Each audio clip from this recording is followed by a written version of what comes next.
come on this way. Come on this way. Yeah. It's the Hayward one. It's no password. It's Hayward.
Colleagues, we're going to get started in about 30 seconds.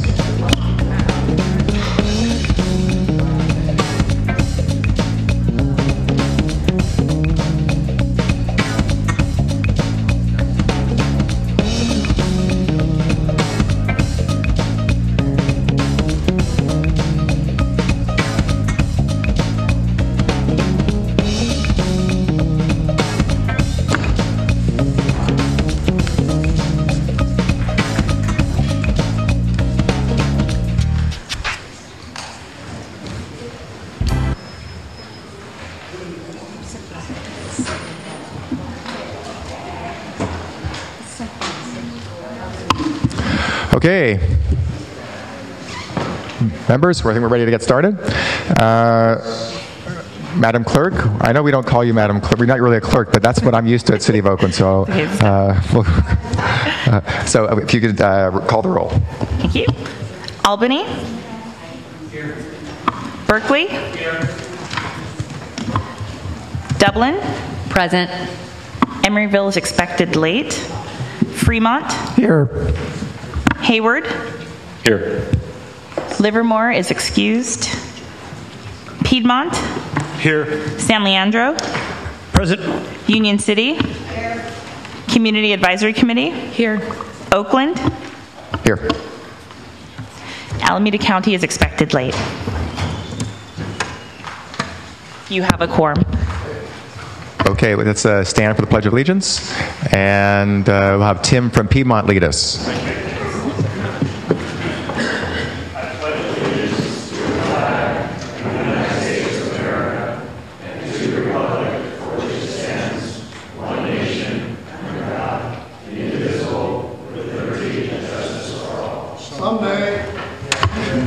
Okay, thank you. All right, we'll start first with our general public comment. That one? No. With our general public comment, that's usually those are matters that are of interest to this body, but are not specifically on tonight's agenda. However, everybody has a chance to say whatever they want under public comment, and I'll read these off.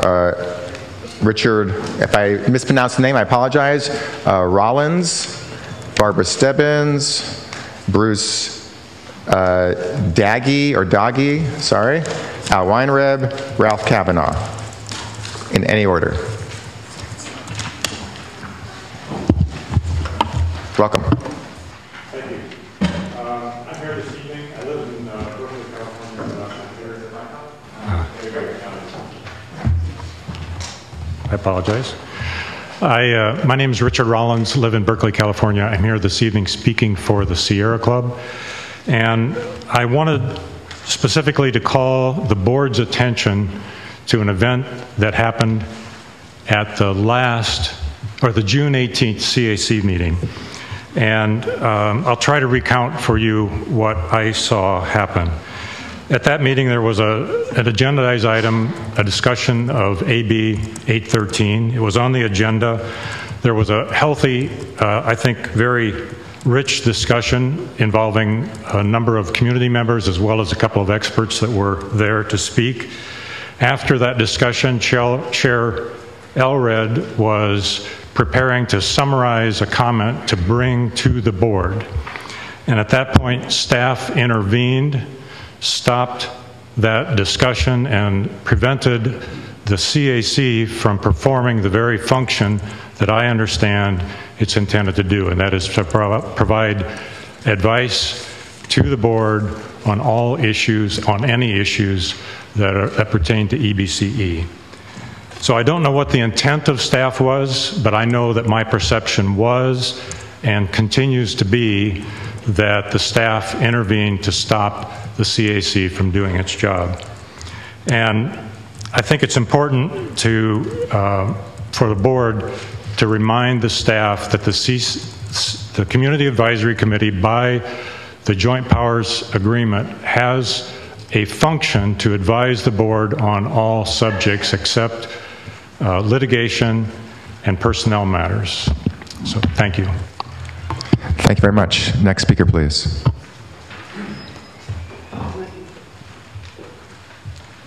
Good evening. My name is Bruce Daggy. My wife and I own a single-family home that is not well suited for having rooftop solar. So we are currently paying about a 15% premium to participate in the PG&E Solar Choice program. We have been eagerly awaiting the opportunity to become part of this East Bay Community Energy Program, and so we volunteered to be early adopters. However, I live in Pleasanton, California, one of the two East Bay cities that has chosen to stay outside of this initiative at this time. My understanding is that Pleasanton intends to sit on the sidelines for 12 months after the full rollout to have a better sense of EBCE's financial stability, reliability, capacity, and rates. And so my questions are, is EBCE in regular contact with Pleasanton? Has progress been made resolving to Pleasanton's satisfactions these concerns? Is there any indication that Pleasanton might accelerate its decision? And is there anything that those of us in the community can do to help resolve the situation? Thank you very much. Thank you. Does staff want to have a quick response to that, or? I'm happy to. We have not been in regular communication with the City of Pleasanton. We have been focused on our implementation of Phase 1 and Phase 2. It's also the case that due to CPUC regulations, we cannot expand until 2020. So from a timing standpoint, there's just some realities there that mean that there's not much action that can be taken in the immediate term. We do have plans in place to start doing some outreach to Pleasanton and Newark in the coming months. Thank you. Next speaker, please. I rattled off 3 more names: Barbara Stebbins, Al Weinreb, Ralph Kavanaugh. Barbara Stebbins. I'm here just to make you aware of the fact that one of the items on tonight's agenda was not properly noticed to the public. Basically, it's listed as an agenda item as an action item, but the contents of the action to be taken were not included in the notice until Monday night. Therefore, the public was not able to access the contents of the item 72 hours before the meeting. On these grounds, East Bay Clean Power Alliance requests that the item either be moved as a discussion item or removed from the agenda. Thank you. Oh, item 12. Thank you very much, and we'll have our legal counsel look into that during this meeting. Next speaker, please.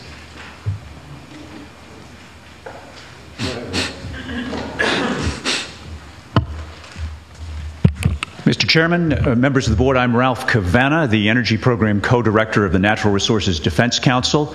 We're a national organization, but we've had a Northern California office since 1972. We have thousands of East Bay members, and I dare to hope some of them are in this room.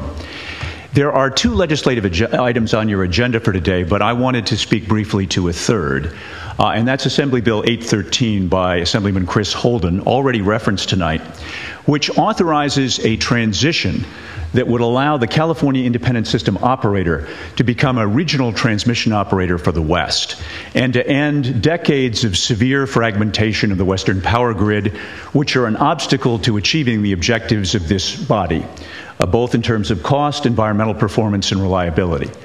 Members of the board, some have raised concerns that moving the California ISO to a regional role of this kind would somehow subject it to new federal regulation. But in fact, it's fully regulated now, and nothing about Assembly Bill 813 changes that. What it does do is add new safeguards to ensure that California has a right of exit from the regional ISO if federal regulators overreach, and we don't have those protections now.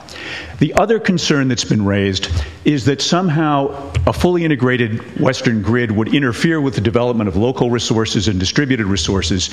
At NRDC, we believe strongly that it's not either or, that removing the fragmentation of the Western grid will help create new benefits, new resource opportunities, new revenue streams for our local renewable resources, and will end this disturbing trend toward increasing curtailment of our wind and solar here in California because we don't have full access to the Western markets. We can't push that renewable energy out and displace fossil fuel elsewhere in the West. So as an institution with a real stake in solving this problem, we encourage you to take a support position on Assembly Bill 813, and I appreciate the opportunity to address you on it. Thank you very much.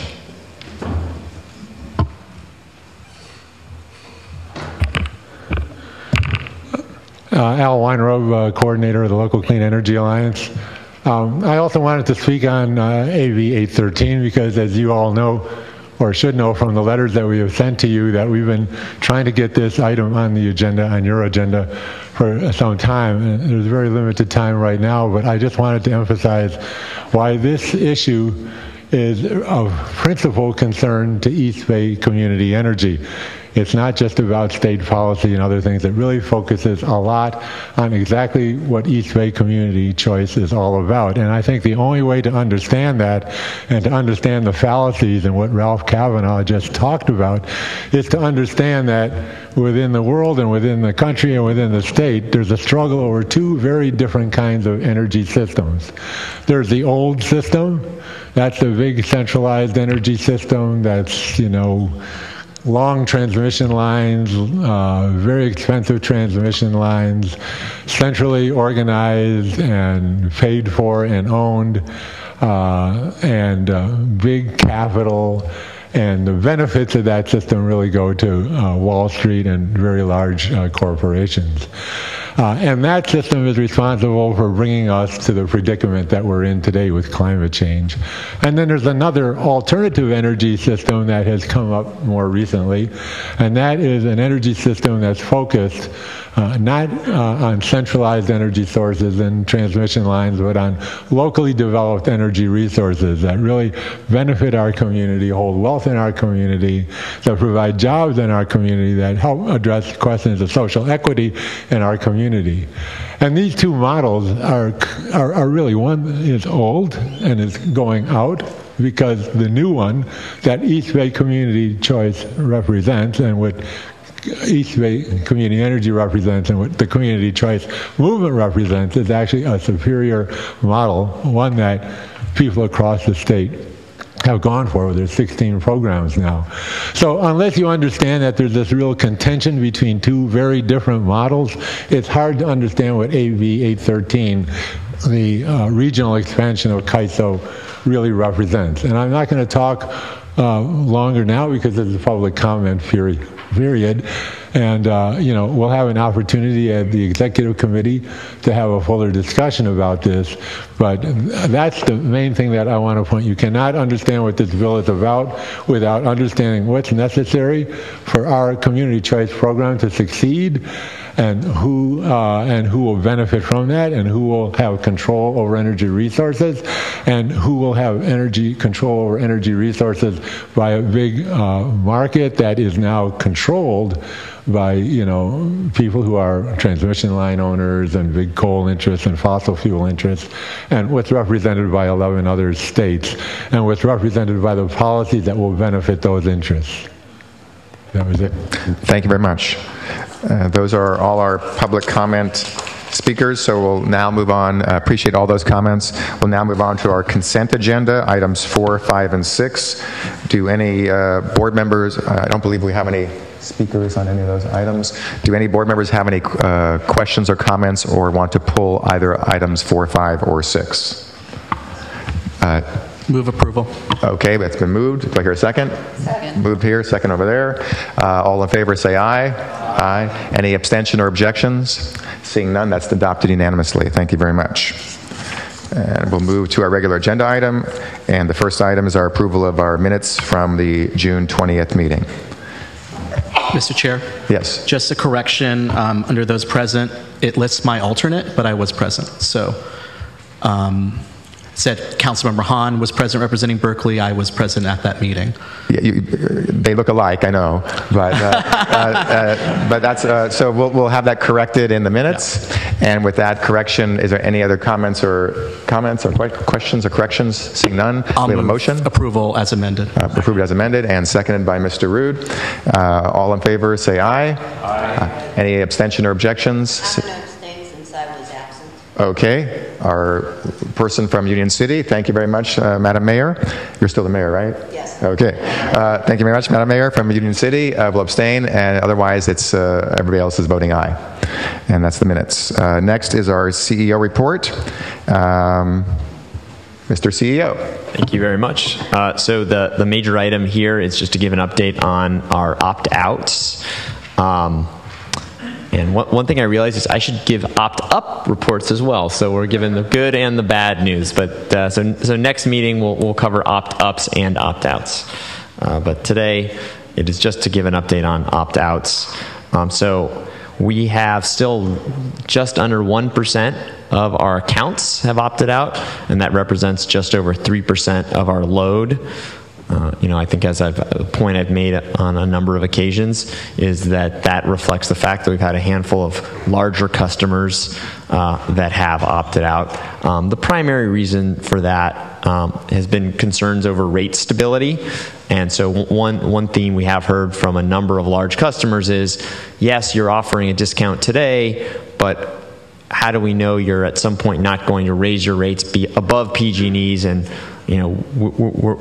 we end up, even if it's in 1 month, paying more than we would otherwise pay.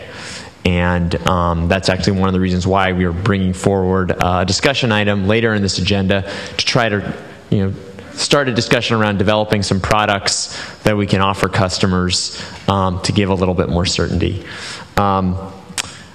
In this meeting, I do also provide a greater level of detail around opt-outs by city, and And so one thing you will note is a number of cities, the data is marked NA, and that reflects the fact that either there are fewer than 15 total accounts or more than 15% of the load has opted out in that city. Question, there's two tables, one is blue and one is green. Is the blue commercial and the green residential, or no? No, the blue is account, the number of accounts, and the green is the load. Oh, okay, right. So that sort of gives you a sense of, if it's NA for the green, that likely means more than 15% of the load is opted out. If it is NA in the blue, it's less than 15 customers have opted out.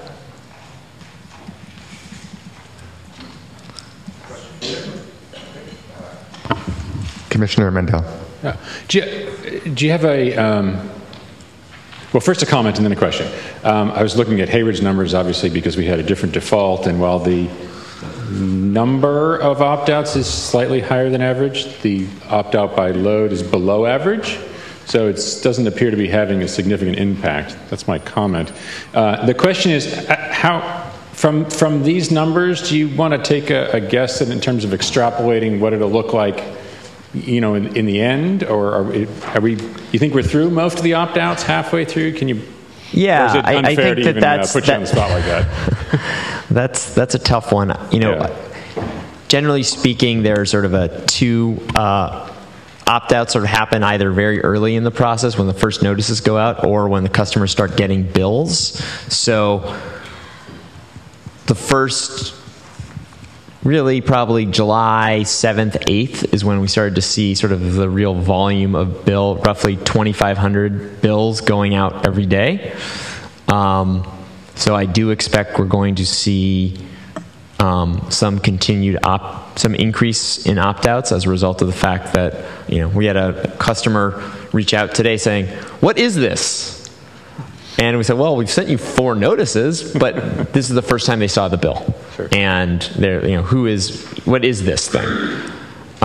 So it's hard to know exactly where the opt-outs will go. I mean, as I said, we've had very modest opt-outs to date. We're hopeful that we won't see a really marked increase in opt-outs. Okay. One of the things that our customer account and marketing team are doing is trying to be very proactive in reaching out to customers when they do call with questions to make sure they understand. All right. Thank you. Thank you. Yes, go ahead. I press this thing. Okay, it does work. So my question is, when we were working on our financial model for the operation of this entity, was there a percentage of folks that were built in as potential opt-outs? Yes, 10%. 10%. Okay, great. Thank you. Great. Any more comments or questions? Yeah, go ahead. My question is, are we doing pretty good comparatively to other agencies? I think we are doing good. I don't have, at the tip of my fingers or the top of my head, I don't have the load opt-outs. I think we typically have more the number of accounts. Yeah. And we are doing very well as it relates to the number of accounts. And I believe we're doing quite well on the load front as well. Yeah, it seemed like a very small number of accounts comparatively, and that was a good sign. Thank you. I noticed for the unincorporated Alameda County, over 7% of the load. Is there a couple, 1 or 2 large companies that have opted out that we were not surprised about?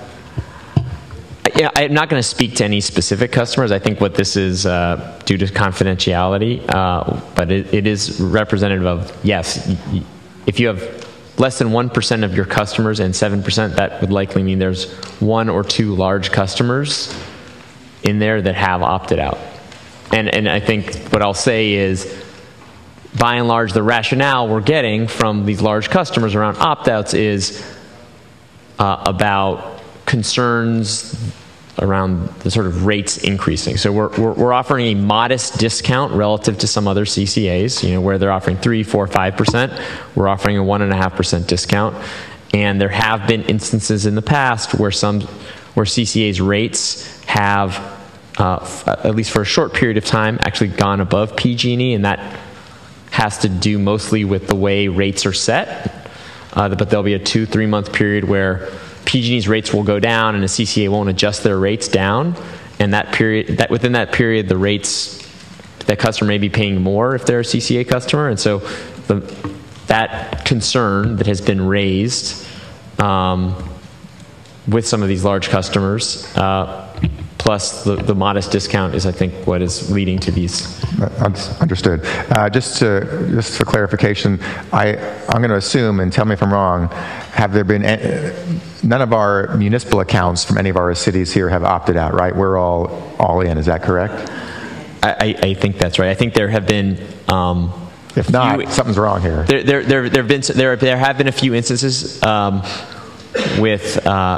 So there's this program called Peak Day Pricing, which is, I think we've talked about in the past, which is a demand response program. We're offering a pilot. I do believe there have been some instances of municipal specific accounts opting out because there was some more benefit to participating in peak day pricing. In peak day pricing, and they were not eligible for our pilot program. Okay, all right, thank you. So, Mr. Chair, just one more question on this. Go ahead. So, to connect this to item 14, which we'll talk about very shortly, of those opt-outs, are those largely larger accounts, or is it a mix? I would say that, we have a handful of large accounts that have opted out, and, if not for those handful of large accounts that have opted out, we would probably be, 1% of customers and 1% of load. That would be much. So it is a handful of accounts that we have identified, and we are doing some proactive outreach to already. And that's actually the genesis of item 14, was that, based on the feedback we'd gotten. Okay. We don't need any action on this item, so we're going to move on to item 9. And who's presenting on item 9? So I was going to ask Chris Sentieri to stand up and give us a presentation on item 9, which is the local development business plan. Chris, why don't you give a presentation, then I have a few remarks that I'd like to make. Okay, do we have slides? If not, I can just wing it.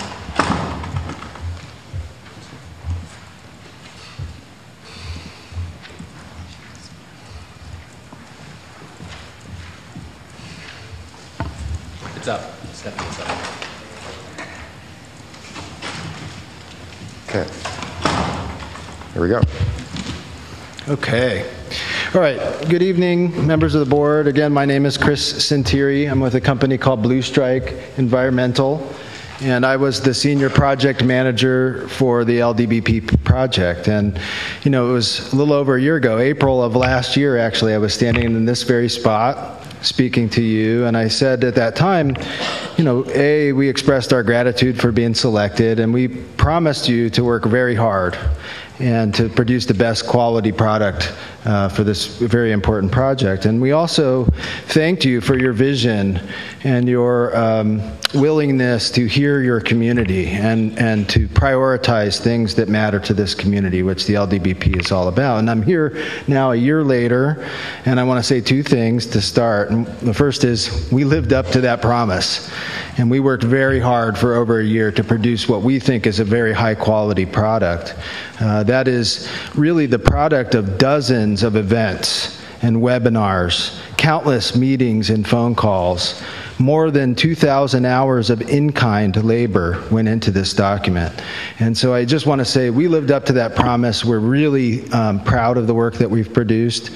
We also want to say again, thank you. Thank you for the vision that you showed and putting this plan up front as one of the top priorities for this organization. We think that not only will produce more benefits for this community, but we think it also raised the bar for other CCAs in the state of California. And so I just wanted to start with those things.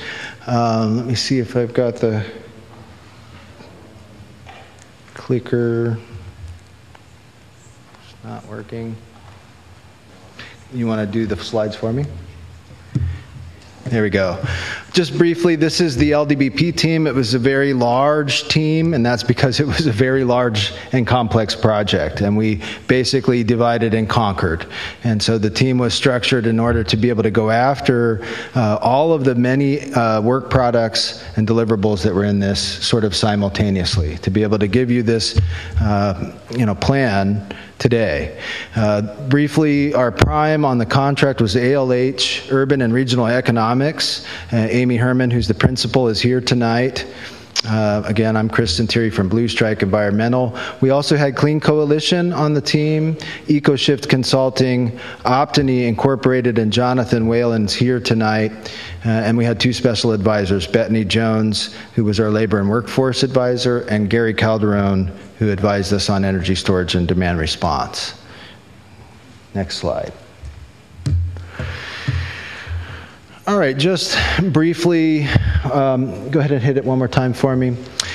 Talk about the vision for the LDBP, which we felt was captured in this statement from the RFP for the Local Development Business Plan. I'm not going to read it, but I do feel like this piece that this doesn't happen by accident, and that the fundamental challenge is really setting out a roadmap to make this vision a reality. And we think that sort of captures what this was all about. Next slide. Briefly, just a few words on some of the overarching goals and priorities of the organization. We felt all along that it was clear that the most important relationship that EBCE has is the relationship with its customers, and honoring that is really your top priority. Maintaining stable and competitive rates is an essential part of running a CCA and staying in business in the long term.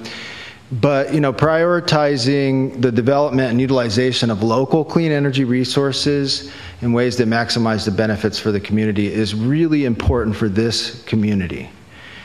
And actively supporting the development of a highly skilled local workforce is really key to EBCE's long-term success. And then the statement that the LDBP sort of stands to support all of these main goals. Next slide.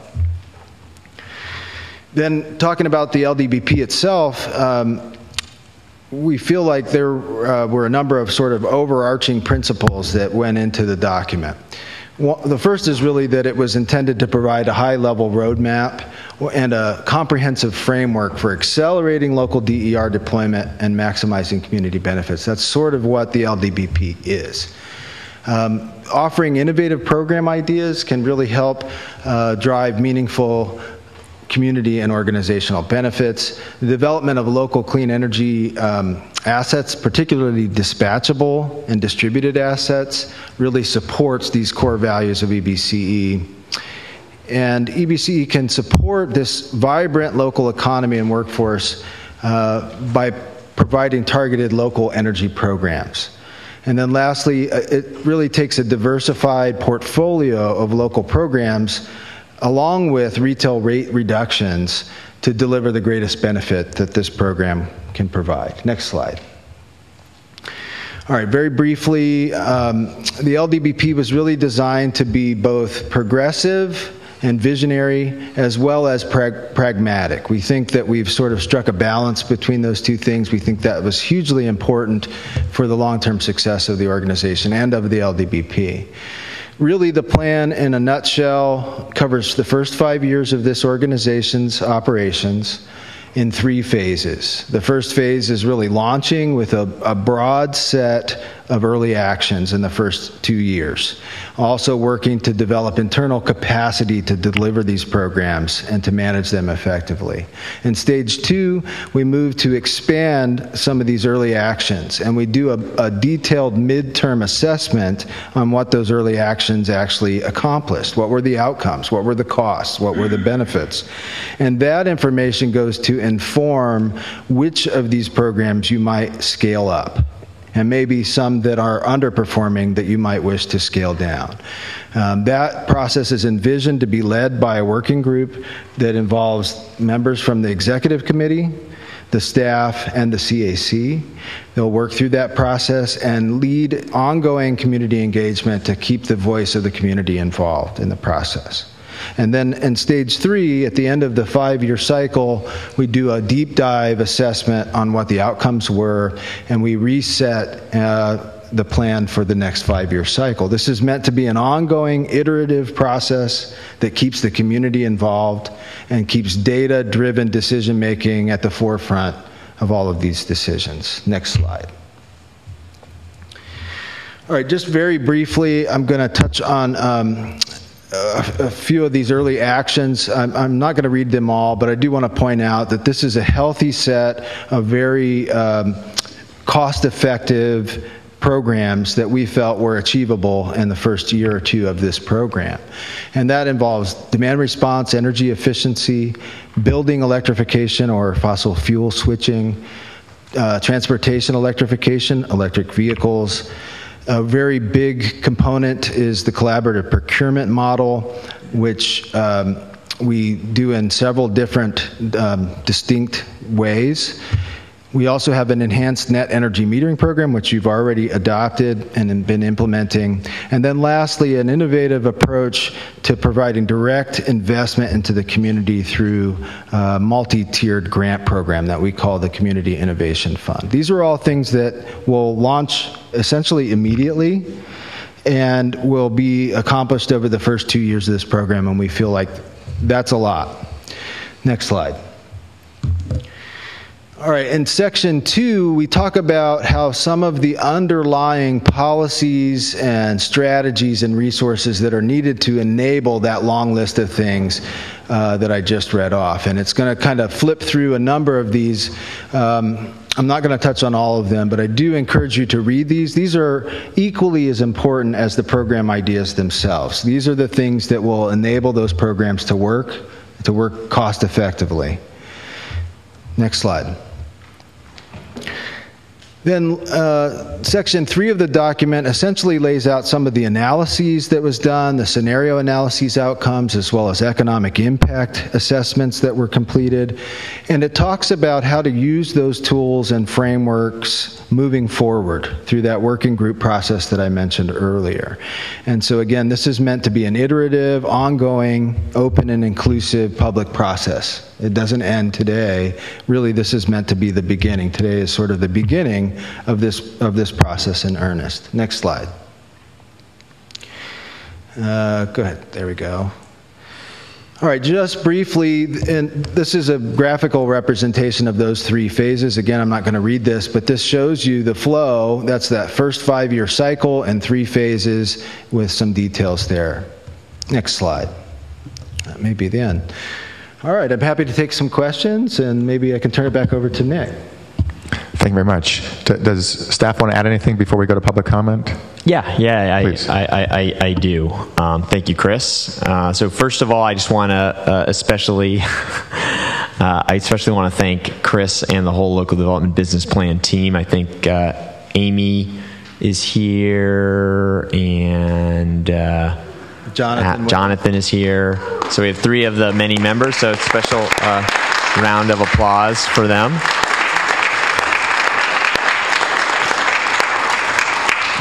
And I also just want to note, so we have these beautifully bound copies that are on everyone's desk. And before our board meeting today, the Local Clean Energy Alliance and the East Bay Clean Power Alliance held a gathering and a press event. And I think it's just sort of emblematic of all, the fact that we're here today is emblematic of all the work that they've done to get us here. And we wouldn't have this plan without their advocacy over the last year and the years and years before that. So I think I want to take the opportunity to recognize those 2 groups and their member organizations as well.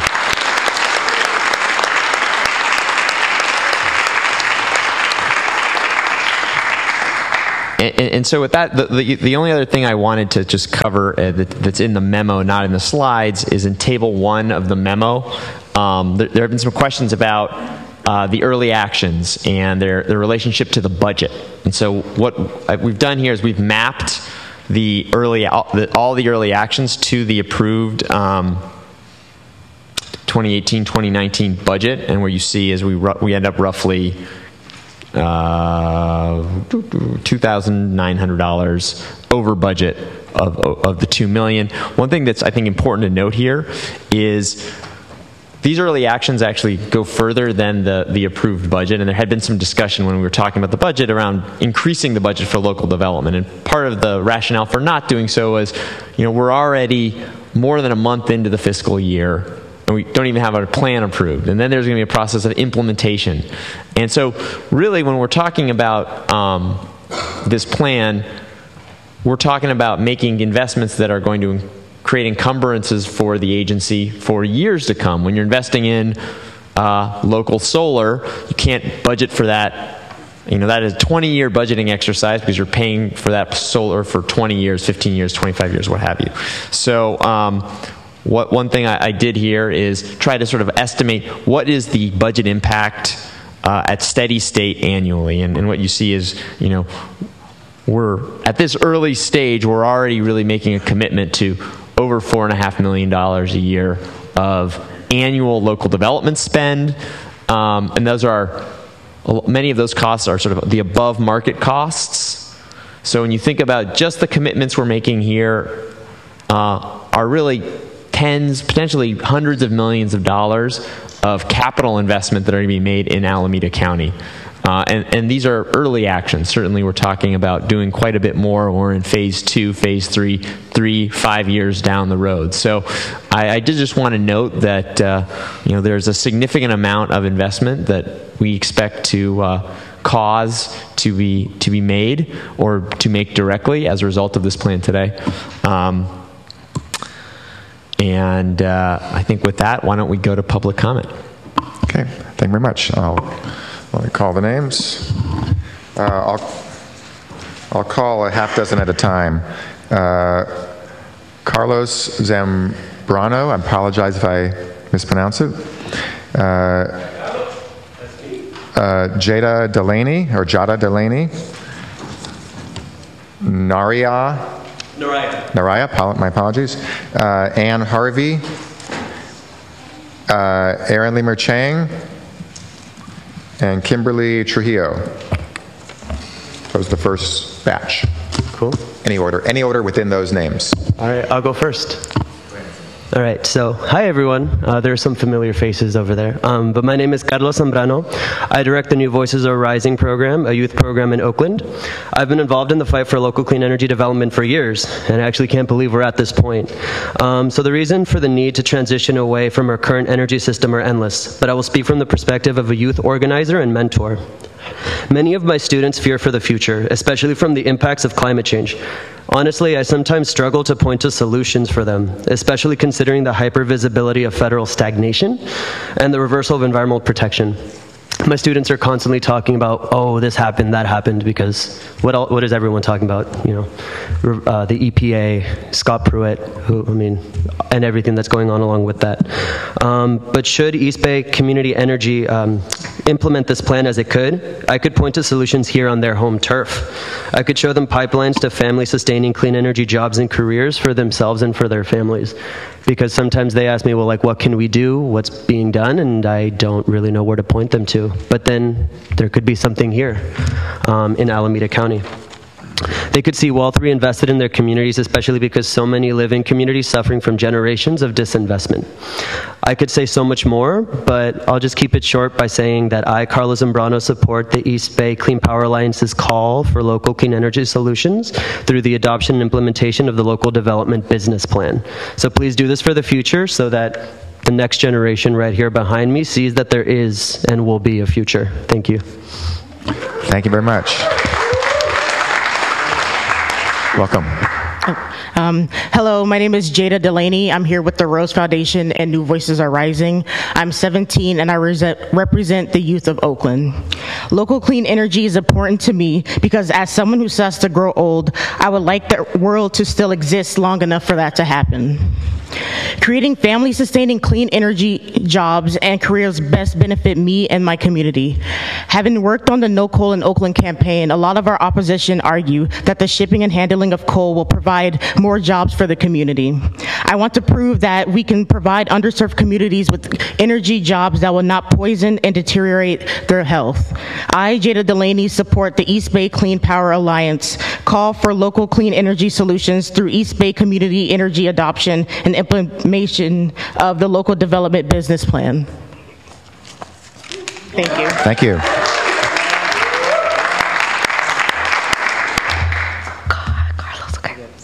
Hello, I'm Naraya Garcia. I'm with the New Voices Are Rising. I am 14 and I go to Street Academy in West Oakland.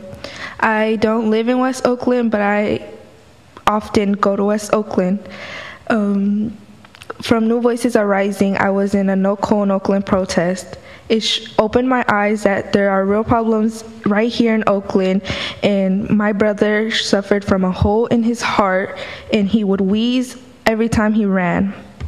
So I want to make a solution that would help improve his health, my family's health, and my friends' health. And I want to help greenhouse gases with global warming.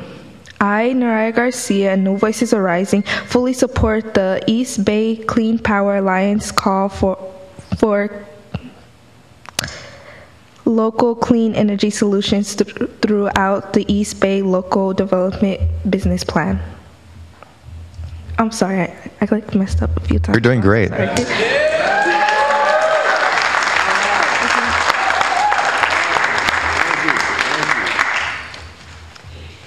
Hi, my name is Ann Harvey. I'm an Oakland resident and an early residential adopter. And I just want to say I'm very strongly in support of your adopting and implementing the local development business plan. Thank you. Thank you. Good evening, everybody. My name is Aaron Lamer Chang. I'm proud to say I was one of the co-founders early in the day of the Local Clean Energy Alliance. It's come a long way to see this happen. Y'all should be extremely proud of what's happening here today. I'm also the current co-owner of House Kombucha. We're a fermented organic tea brewery in San Leandro, and we want to issue our strongest possible support for the local economic business plan that's been developed. I know that activists, the people on the board, people, the staff, the consultants have done an incredible job, and it's just very rare that you see this kind of agreement across aisles, across jurisdictions, and it's just an incredibly proud moment, and we're happy to be part of it. I just also wanted to note that given the robust nature of this plan and how many innovative and broad early actions are being supported, I want to make sure that we have in mind that there's going to be sufficient staffing and support from the community to ensure the success of these programs, right? Because it's not just about customer retention, it's about customer satisfaction in the implementation of these programs. And if they're not done with sufficient staffing, it's not going to happen.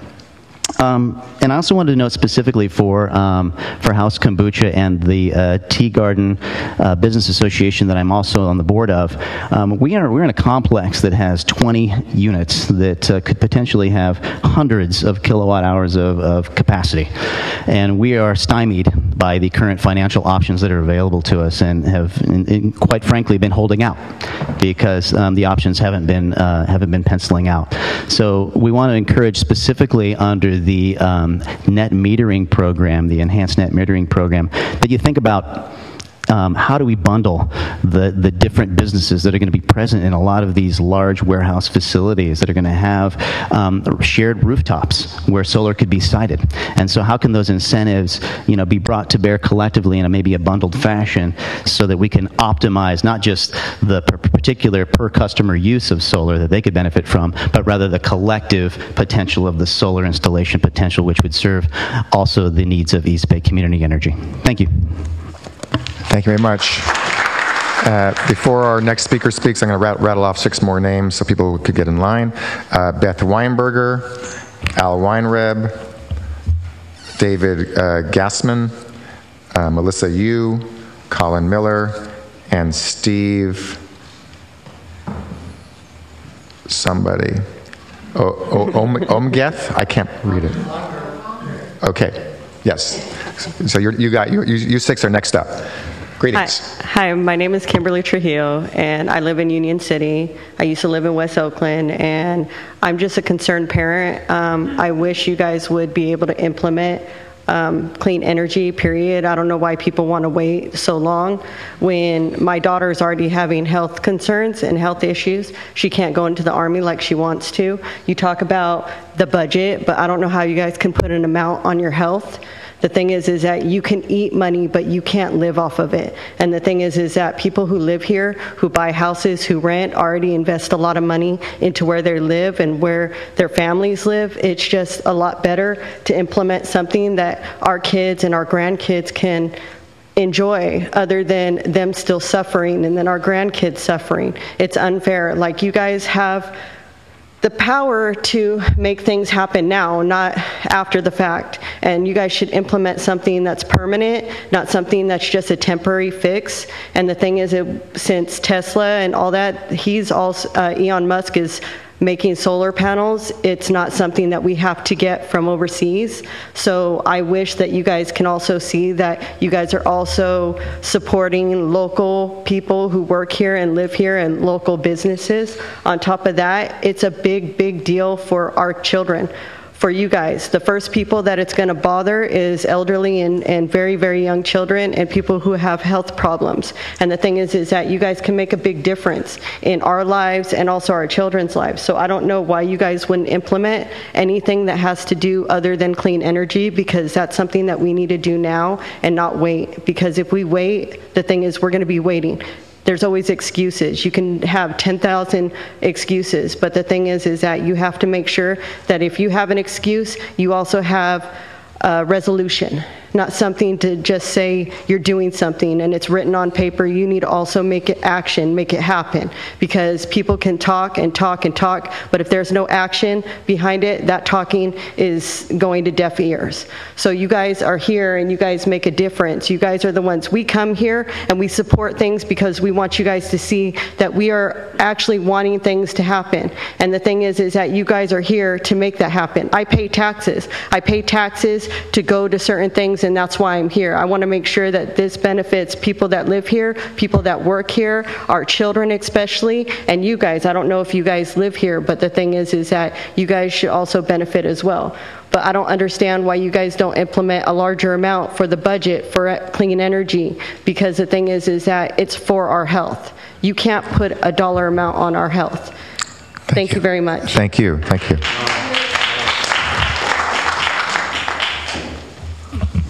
Good evening.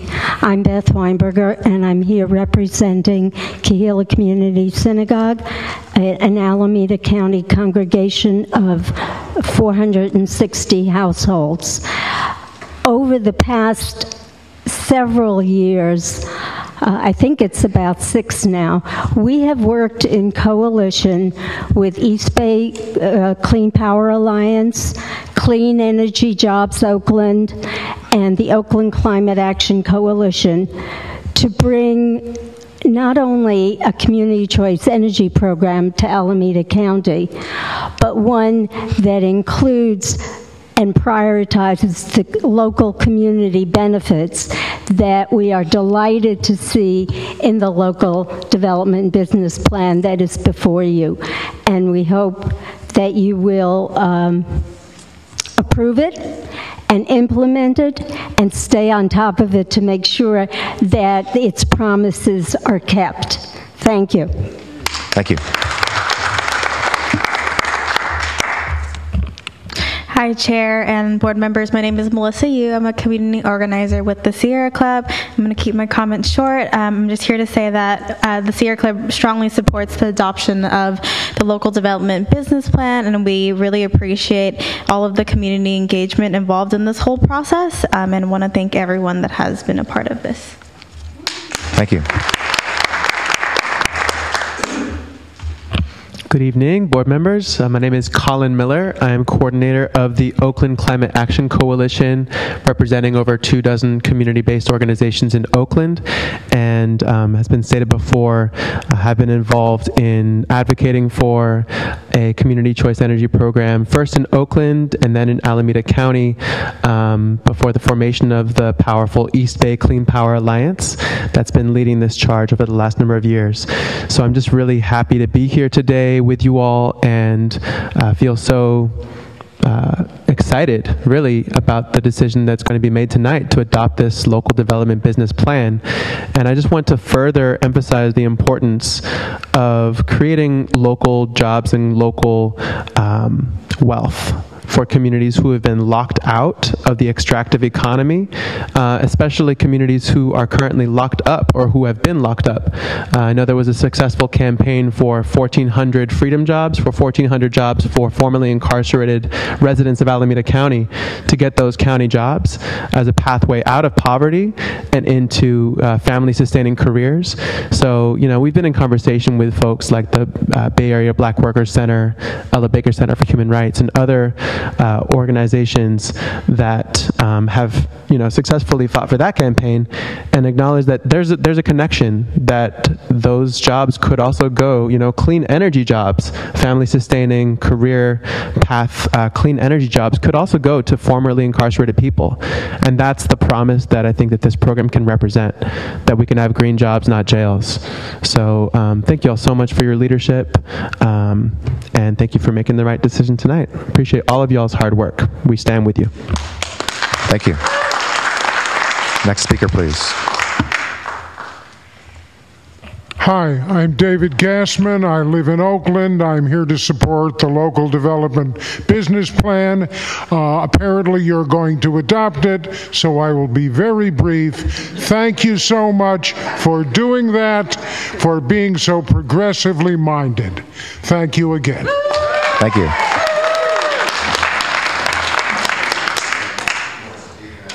Stephen Al. Oh, Steve, you want to? Steve's gone. Steve is gone. Oh, I get an extra couple of minutes? No, okay. So I asked Stephanie to hand out to everybody a couple of pages that are excerpted from the local development business plan that address the points that Nick raised about the strong community engagement, you know, in this effort. I want to just talk about two things. One is a little bit about the effort, and then I want to address the resolution as well, because the East Bay Clean Power Alliance has some suggestions about, you know, enhancing that resolution a little bit. But in terms of the process, I just want to say from the community that we recognize that this work that was done, even though it was a $500,000 contract, that we probably got $1.5 million worth out of it. These folks didn't just go and do a job in order to get paid. These folks went way beyond the call of duty in every way imaginable. We're deeply grateful for that. In terms of the amount of community engagement and involvement that was not actually part of the original request for proposals, but was carried out and advocated for, you know, by the team, in order to understand that you can't have a really good community development plan without engaging the community in a very deep way. So just another note of applause for the team, please, for that going way beyond. It's just really unprecedented, and the quality of the plan. I know you probably all haven't had a chance to read the 93 pages or so that are in front of you yet. That's why I cut out an excerpt for you, or the 25 work products that probably constitutes 125,000 pages of background material that all went into this thing. So it was a humongous and prodigious amount of work. In terms of the resolution itself, if I can, what Nick is recommending, what staff is recommending, is an implementation plan for each of these early action items. And we agree with that. We think that is really important for there to be such a plan. But what it sort of leaves on the table is 12 or 11 different plans that don't have any clear relationship to one another. So we would recommend that in addition to that implementation plan, that there be a more sort of comprehensive plan that sort of incorporates and brings together these different elements so that we get a sense of the timing, of the timeline by which they're developed, the priority in which they're developed, and something like that, so that we get sort of a picture of the whole. And so we would suggest that the board actually ask staff to do that on top of these individual implementation plans to create like a more comprehensive, holistic view of how this is going to unfold over the next 2 years. The other addition that we would like to recommend to the resolution, the original joint powers agreement calls for the local development business plan to be reviewed on an annual basis. And I don't believe that's actually specified in the resolution, and to ask for an amendment to the resolution that actually calls, for a yearly review of the work that would be embodied in this more comprehensive implementation plan. So those are the recommendations that have come out of the East Bay Clean Power Alliance, and we made those recommendations to the Community Advisory Committee as well. And just again, thank you to Nick and the staff for being supportive of this effort and for such a high quality product. Thank you. I'll read off the remaining names: Susan Stevenson, Michael Eisenchar, I apologize if I mispronounced that, Reverend Ken Chambers, Jingjing He, or He, sorry about that, Jessica Tovar, and Eric Pearson. Come on up. Hi. I'm Susan Stevenson, Executive Director of California Interfaith Power and Light. And we are an organization that works with faith communities all over the state, all major religions. We have about 700 member congregations. We reach 250,000 people of faith who all believe that climate change is the moral issue of our time. So we want to congratulate you for this unveiling this plan. We support the East Bay Clean Power Alliance call for local clean energy solutions. I was especially excited to see in the plan a call for community shared solar pilot, and just wanted to mention that I think churches, synagogues, our religious institutions could be wonderful natural sites, hubs for community shared solar. And I think it would be awesome if people are going to their church or their temple, their synagogue, not just for spiritual renewal, but for renewable energy that supports creation and builds local jobs in their community. Thank you. Thank you.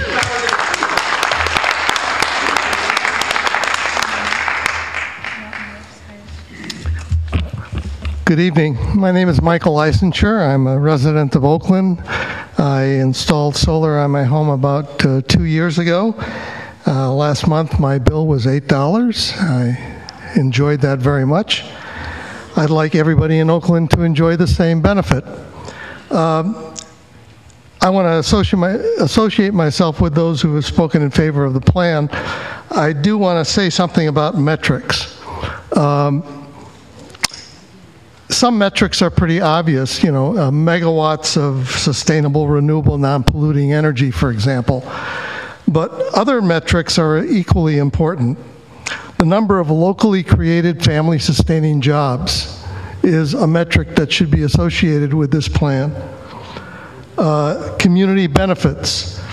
The question of just transition and the way in which it impacts both workers whose jobs may be impacted, but also frontline communities who suffer the worst experiences in terms of pollution and other negative consequences. So I'm hoping that as this plan unfolds, that there be metrics constantly monitored that include some of the social metrics and not simply the energy metrics or the financial metrics. Thank you. Thank you.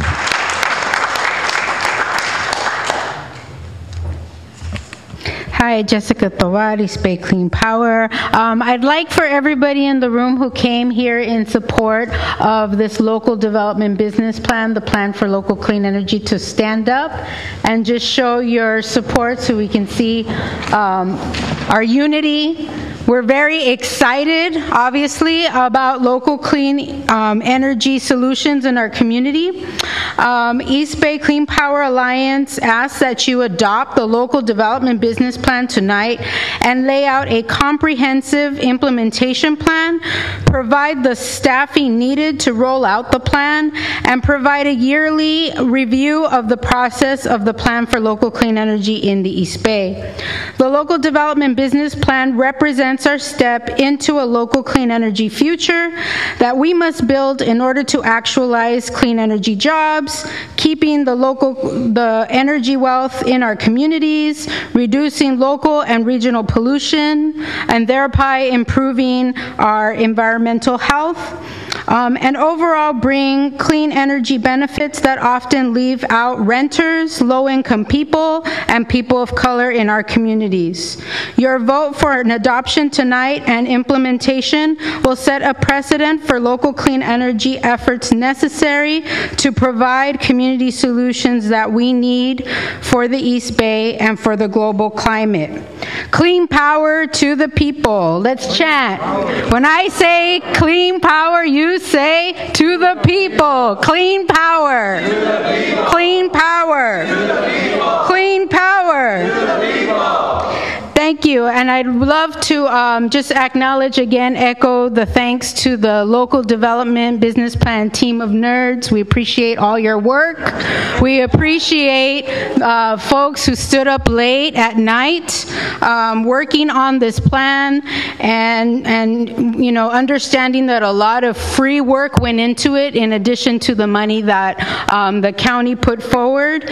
I want to thank the Community Advisory Committee, because that meeting on the local development business plan really solidified an even stronger plan. And after that meeting, me and other folks were just blown away. We were just, oh my God, this is exactly what we need and what we've been asking for. So we appreciate the East Bay Community Energy Board, the staff, and our champion, Scott Haggerty, who's not here tonight. So we're sending him thanks as well. So please vote in favor of this plan. Thank you.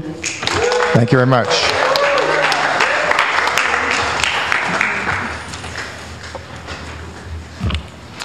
Hi, I'm Eric Pearson. I'm the Environmental Services Manager for the City of Hayward.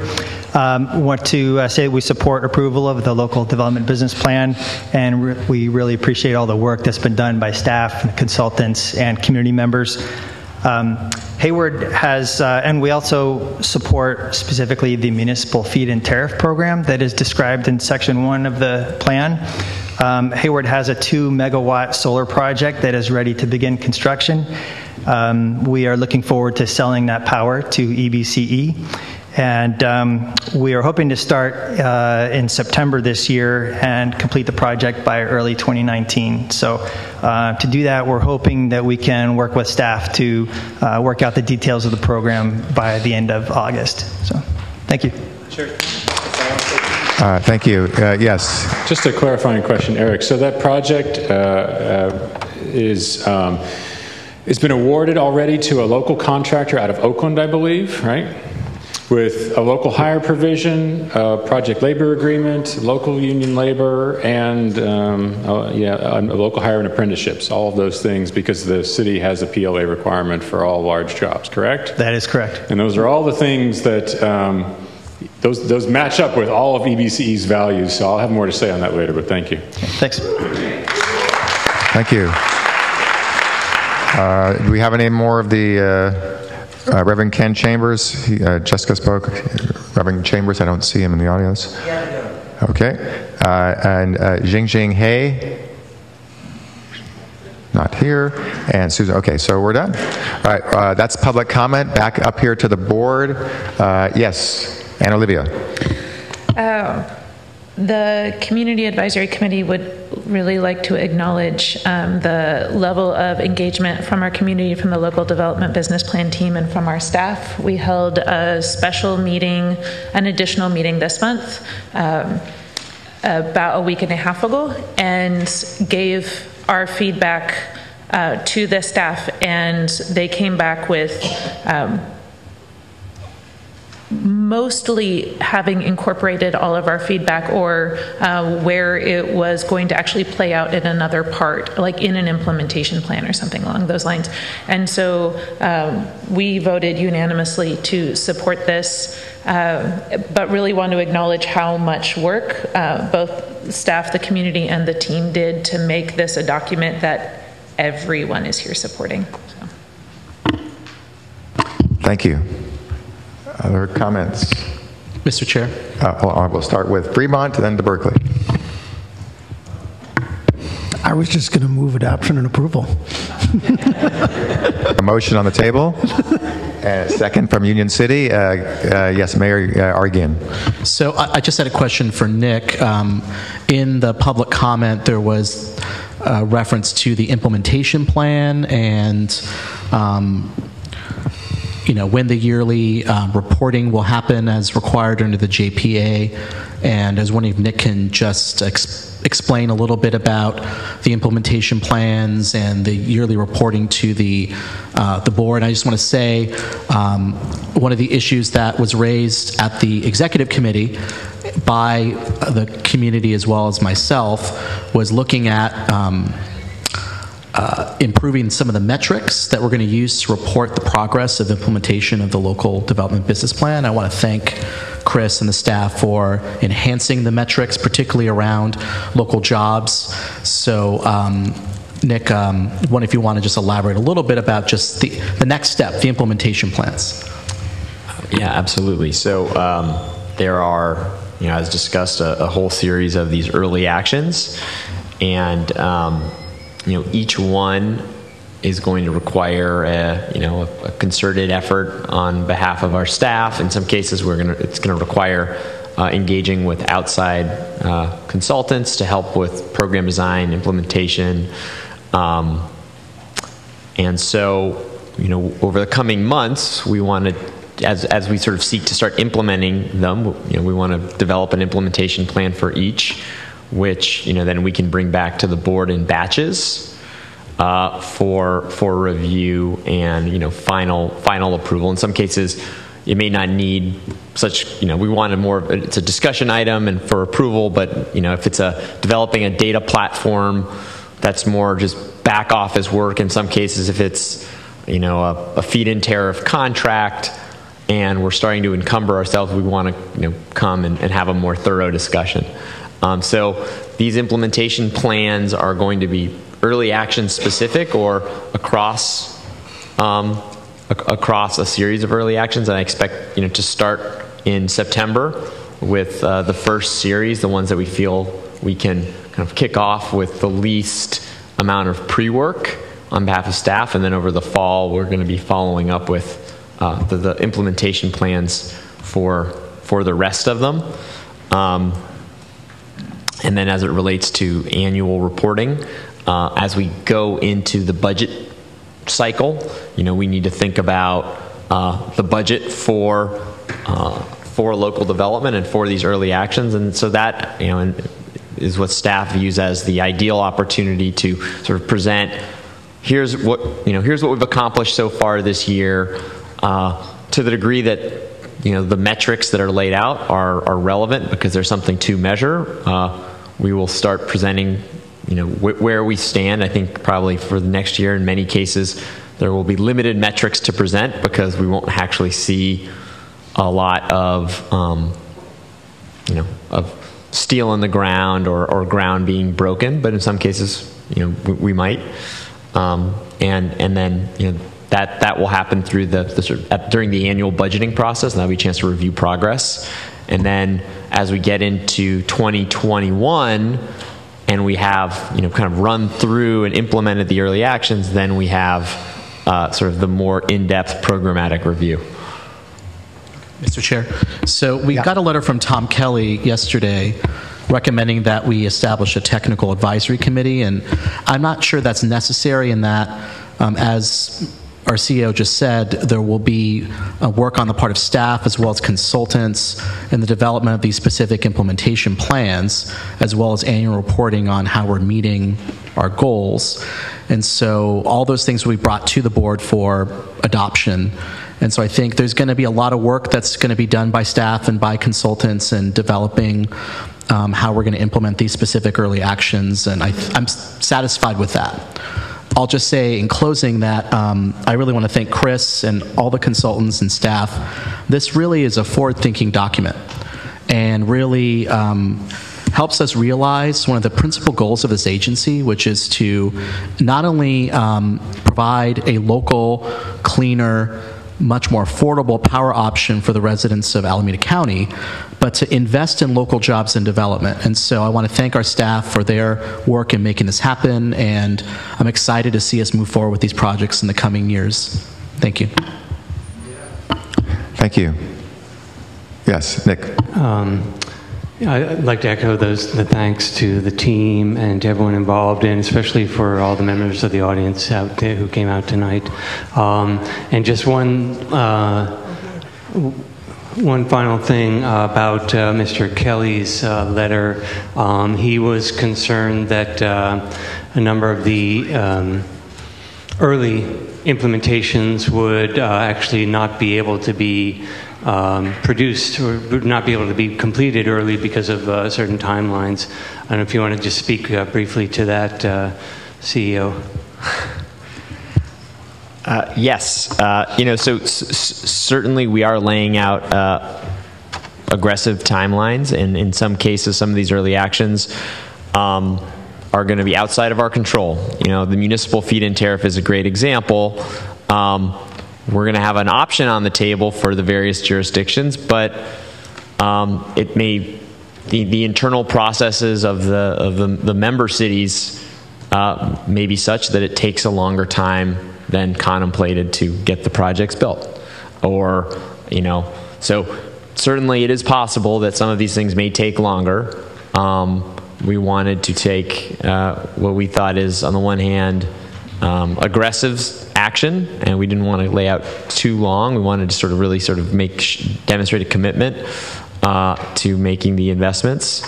But that's probably one of the reasons why. That is one of the reasons why it's going to be important annually to check in, and probably between it's not like you're going to not hear from us on these local development actions between now and next spring. We want to be continually providing input and feedback and updates on where we are, and if things are delayed, you'll know. Thank you. Thank you. Yes, Mr. Mendel. So I think rather than laud the plan myself in detail, I will basically echo pretty much everything that I've heard from everyone tonight.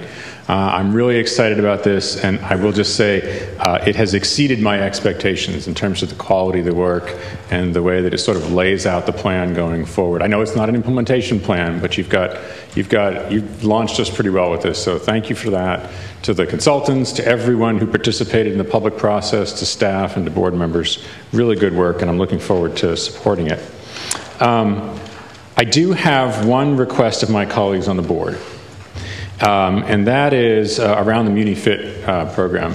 You heard the representative from the City of Hayward mention a project that we have lined up.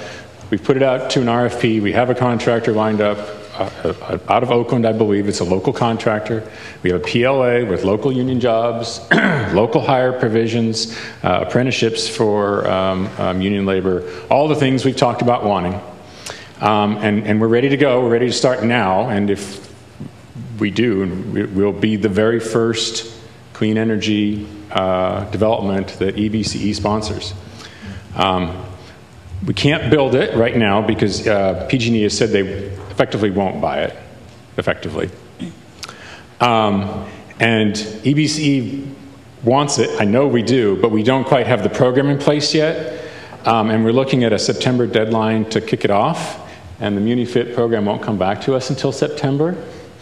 And so my request to the board is, can we instruct our CEO to provide at least a base level guarantee that says, yes, EBCE will buy this power at least a rate equivalent to what PG&E is paying.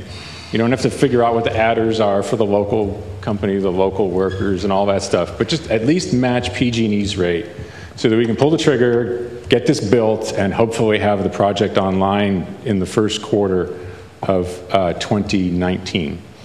But our CEO can't do that until we provide that instruction. So I'm asking the maker and seconder of the motion if we can provide that instruction as part of the motion, as an amendment to the motion. Perhaps I'll ask staff about this. Thank you for that comment suggestion. Let's ask staff and our legal counsel whether that's something that can be done tonight. It's not really agendized as such, or should that be scheduled for the next meeting to get it more fleshed out? I'll let counsel answer first, and I'll... I think that implementation is not on tonight's agenda. It's just adoption of the plan. So I do think it would need to be agendized. Okay, so I think you're hearing a request then to have this agendized for the very next meeting to the staff. So the unfortunate fact there is that it will probably cause us to lose the window in the RFP and have to put it back out to bid and start over again and delay the project by some number of months, which is nobody's fault, but it's just unfortunate if that's the end result. And I know nobody wants that, so I'm trying to figure out if there's some way to achieve the desired result that we all want. Perhaps, Mr. Chair? Yeah, hold on. You could certainly have a conversation with staff after the meeting and see what could be done with the executive committee and that's what I was going to suggest. Other options that are sooner rather than later, but we can't do that tonight, unfortunately. Yeah. I don't remember what all the rules were about what things can be done at the executive committee, but that was just one suggestion. I don't know if we can amend the agenda for the meeting on Friday, but that's just one idea. Okay, we have... Let us sort of think through what options we have, what we can offer for that kind of a guarantee, as opposed to a staff level. This is what we intend to bring forward in September. So. Thank you. And just the question that came a couple times about ensuring that this comes up to at least as often as annually a full status report and implementation details to back to the board. That's going to happen, right? It's in our JPA. So it's already required to happen. It is. Good. All right. And Supervisor Hagerty, do you have a question about the plan? At the risk of picking the fly shit out of the pepper here, I can't believe I just said that in a formal public meeting, but you know, I'm really troubled with and I realize I am really picking the fly crap out of the pepper here. I'm troubled with the pictures in this thing. Yeah, well, you think it's funny, but the first thing we have is we have a dirty diesel steam tugboat on the cover. I mean, we should be having the windmills out there. I'm not even sure some of these pictures are even in Alameda County. I mean, I don't understand it. Maybe everybody else is funny, but to me, this is our document. Yeah. And I recognize some of them. The bridging the gap picture, I guess we can understand that, but that's on the San Francisco side. Right now, we're having a discussion up here. Really? We're having a discussion up here right now, but thank you for the comments. I understand a bigger picture. I started this. Okay? Good. Then quit yelling at me. Well, you're all the way across the room, that's why. I'm not yelling. Well, it's not your turn to speak. It's okay. That's why. It's okay. We're going to have a meeting in order. Supervisor Hagerty has the floor. Thank you. So I just wish staff to kind of relook at this and kind of maybe figure out and make sure that I'm not, like I said, not even sure that some of these pictures are even in Alameda County. And I'm really troubled. I would really think that maybe we could have the windmills or something on the front page, to be really honest. Okay. I don't understand why we're showing a dirty diesel tugboat. And if you think that's not important, I do. Okay. All right, thank you. So we have confirmation that we'll have at least an annual report, if not more often, and that's required already. And we have a motion on the floor by Councilmember Bacon, is that right? And seconded by Mayor Duterte-Bonacci. And any other comments or questions from board members? Okay, so Mr. all in Chair, favor? may I just clarify? My apologies, go ahead. So the motion is to adopt the resolution, correct? Okay. Yes. First, I guess before we vote on it, I also just want to thank the entire community and the community organizations and activists who really, during both the process before we even created the JPA and throughout the process, before we decided to do this, really kind of pushed this forward and really spent a lot of time explaining why this is so important. And I think seeing this document, I think we agree that it is very important. Although this is, again, a document that has a lot of great ideas, how we implement it and what kind of a commitment we have with our budget to implement it is really going to tell the story. And so that's the story that we have to keep on for all of us, the staff. The community is going to hold us accountable. We're going to hold ourselves accountable, and we have a lot of work to do, and that's why we're all here. So motion and second. All in favor, please say aye. Aye. Any abstentions or noes? Seeing none, that's adopted unanimously of all those present.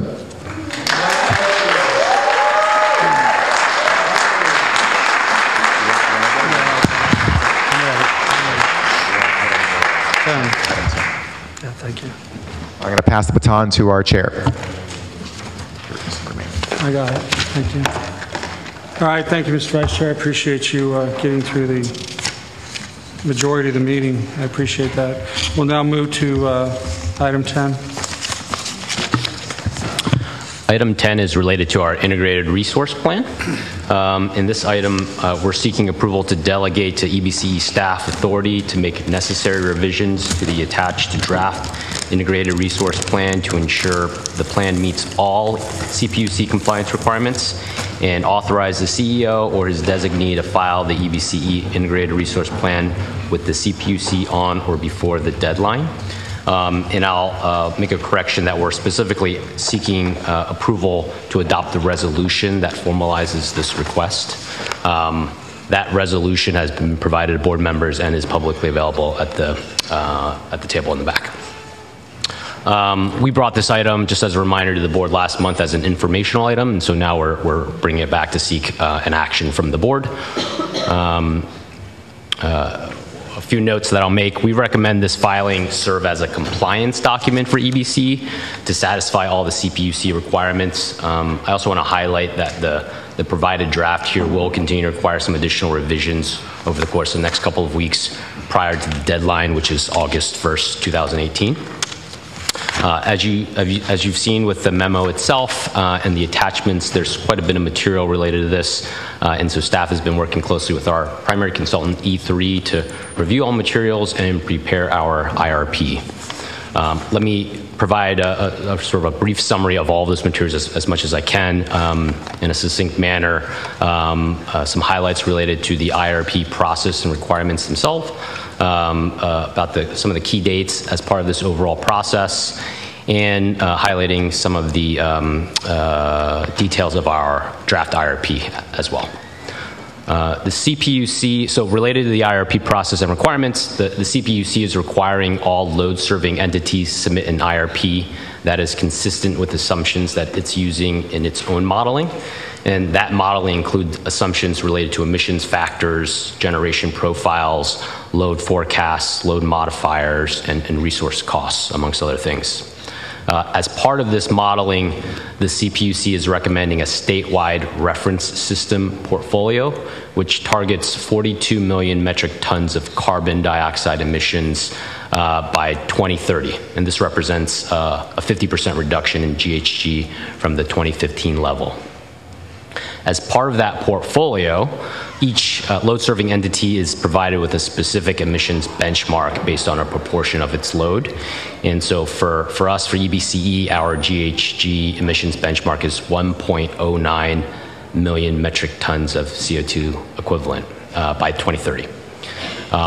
Part of that calculation depends on a clean net short methodology. That's what the CPUC has deemed its methodology for emissions calculations.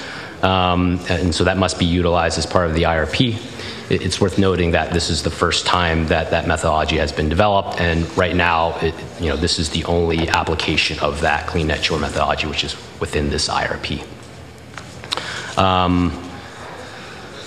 A few key dates that are important to highlight. The final decision by the CPUC establishing this requirement was issued on February 8th, 2018.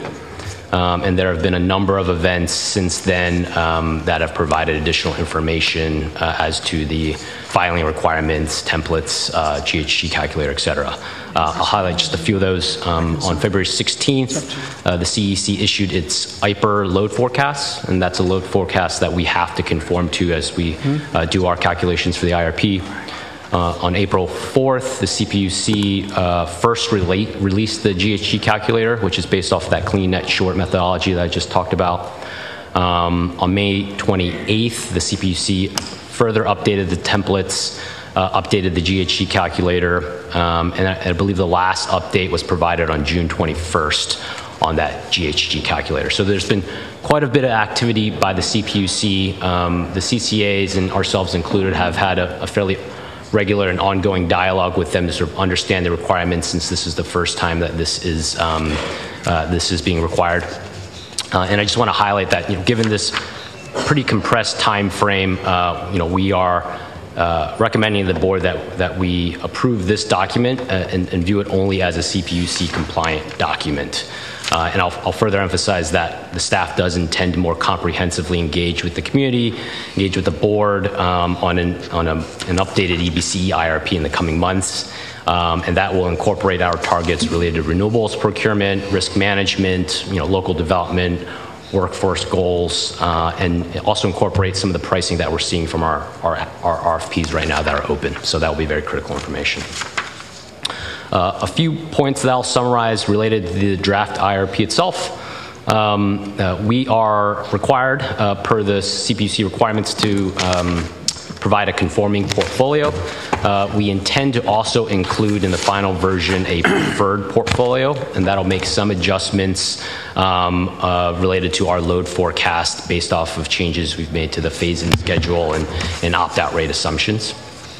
Some of the other key highlights, we're targeting renewables of 6 to 8% above the renewable portfolio standard, and we're targeting overall sort of carbon-free procurement of 85 to 90% within the portfolio. Felt that was consistent with our board-approved products with some sort of steady state growth. We're assuming a target of 75% of our renewables are under long-term contracts. And so 25% would be under some form of short-term contracts, which will help us manage any sort of risk, volatility in load. A few other points before opening up for some questions. The CCAs, some CCAs are filing this IRP under protest and highlighting certain concerns that they have in the methodology. We've elected not to do that, though we will include in the final draft some of our concerns just related to what they've assumed with load profiles and generation profiles, among some other items. Naturally, this type of document does have a fiscal impact. Long-term power procurement obviously has a tremendous influence on how we budget here over the next several years and going out into 10 years. But again, this is a CPUC compliant document, and so we'll bring back another form of an IRP in the coming months that encompasses some further thoughts around budgeting and longer term financials. I'll stop there and open up for questions. Questions?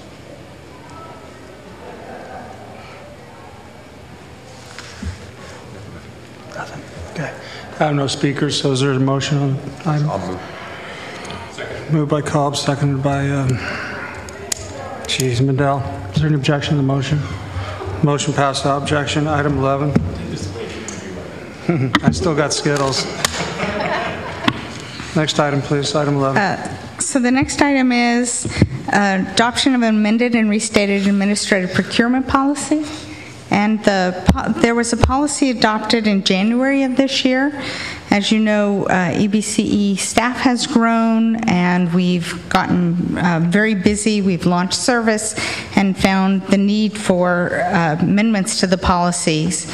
So I can go over each and every item, although I did prepare a comparison that there's a copy of it available for the public, and I emailed it to the board members upon the request of Director Pilch. So essentially, the major changes are that contracts between 50,000 and 100. Our original procurement policy required that contracts over 100,000 go out for either a request for bid or request for qualifications. That remains. Contracts between 50,000 and 100,000 require informal written bids. Contracts between 10 and 50,000 require informal oral bids with staff writing down the information into our record. Contracts below 10,000 do not require competitive bidding.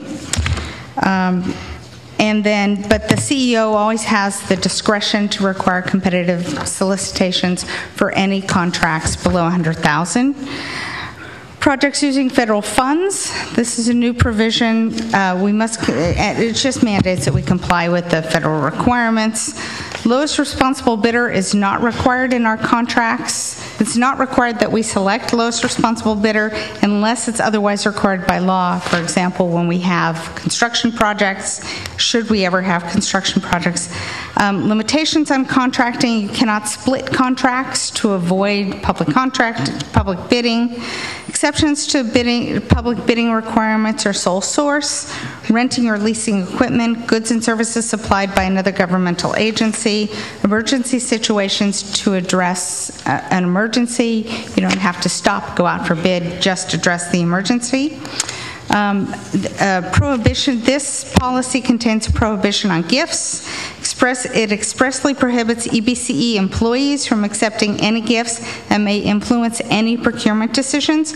That we are required to do anyway. I just wanted to put it in the policy again, and that the purchasing agents must file a Form 700 if we have a purchasing agent, when we have a purchasing agent. The bid evaluation requirements are identical to the last policy, and they contain preferences for Alameda County businesses, union labor, diversity, and ethical vendor standards. And then this policy modifies some of the executive management signing authority. CEO is still authorized to sign contracts up to 100,000, providing that there's reporting on the contract at the next meeting. The CEO may delegate authority to the COO, GC, the general counsel, or a vice president signing authority up to 100,000. The COO, the chief operating officer, is authorized to sign contracts up to 25,000. The general counsel up to 50,000. A senior director or vice president up to 10,000. A director up to 5,000. And this is just so that as we get busier, the contracts we're seeing more and more contracts, and Nick can't spend his whole day signing contracts. These delegations, though, to anyone other than Nick are limited to contracts related to the function of the delegate's job. So, for example, I, as general counsel, could not sign anything related to marketing. I would be limited to legal services. Non-disclosure agreements, no changes in who can sign non-disclosure or banking and treasury agreements. All contracts must be approved by general counsel's office prior to being signed, to being executed, so that we have conformity in our contracts. And no contract may be made unless funds are budgeted, appropriated, and available for the contract. And of course, the requirement for reporting remains the same. Power procurement delegations were not in the last procurement, were not in the previous procurement procedure, but they were in a resolution. So the power procurement delegations in this policy are additive to the previous resolution, and the addition is that the CEO isn't authorized to enter into agreements in accordance with the risk management plan. Actually, that's not an addition, that's consistent with the former resolution. The chief operating officer is authorized to enter into contracts, power procurement contracts here, with a term of 2 years or less and no more than $10 million, and in accordance with the risk management plan. And the director of power procurement, we now have a director of power procurement, and he's authorized to enter into contracts of a duration of less than 1 year up to $5 million, also in accordance with the risk management policy. And the final change is that with dual signatures of the chief operating officer and the director of power procurement, they can enter into the same level agreements that for power procurement that the CEO can enter into. So I'm happy to take questions. Okay, so I have a couple, but I'll yield to anybody that may have one. Yeah. Paul Mendel. Yeah, on the memo on this, and as you stated, the different levels, CEO up to 100,000 and so on and so forth. And then the last one says any director is authorized to sign agreements up to 5,000 without board approval. I think what you mean is a staff person, staff director, because we're all directors up here. Right, staff director. I don't think you mean us, but it may not be clear, and I don't want anybody to misinterpret that. So do you want to add a word there, staff director as opposed to director, because that's all of us are directors. Do you want to give us that authority as individual directors? Yeah. No, I don't think you do. Well, that's up to you. Maybe the chair. It's not me who's giving authority. The chair can have authority, but I don't think anybody else should. But certainly we can make that change. So you can make that change so it's clear at staff director level. Yeah, okay. All right, great. Mendel? That was my point as well. Thank you. Okay, I was reading your mind. I had that question, but as well, Nick, how are you going to manage all these staff directors, vice presidents, directors to the vice presidents, and all that? How are you going to manage them out writing all these $10,000, $5,000 purchase orders? Because if you got a rogue one, you don't even know what they're doing. Next thing you know, you're $300,000 in debt. So, is there some sort of reporting that has to be approved by you first? So this is the balance, right? So that currently I have to sign everything, and so if I'm for some reason out of the office, that there have been instances where we have small orders of office equipment that we're not able to complete because I'm not there to sign. So what we are going to be working through with our accounting firm are, you know, all of the sort of the systems in place. So when somebody signs a contract, you know, where do those contracts go and where are they held, so that I have the ability to sort of regularly review any contracts that were signed. There's a clear requirement in there that any procurement be very limited to the issue area. So if somebody were to go out and sign a contract or multiple contracts that's not narrowly related to their scope,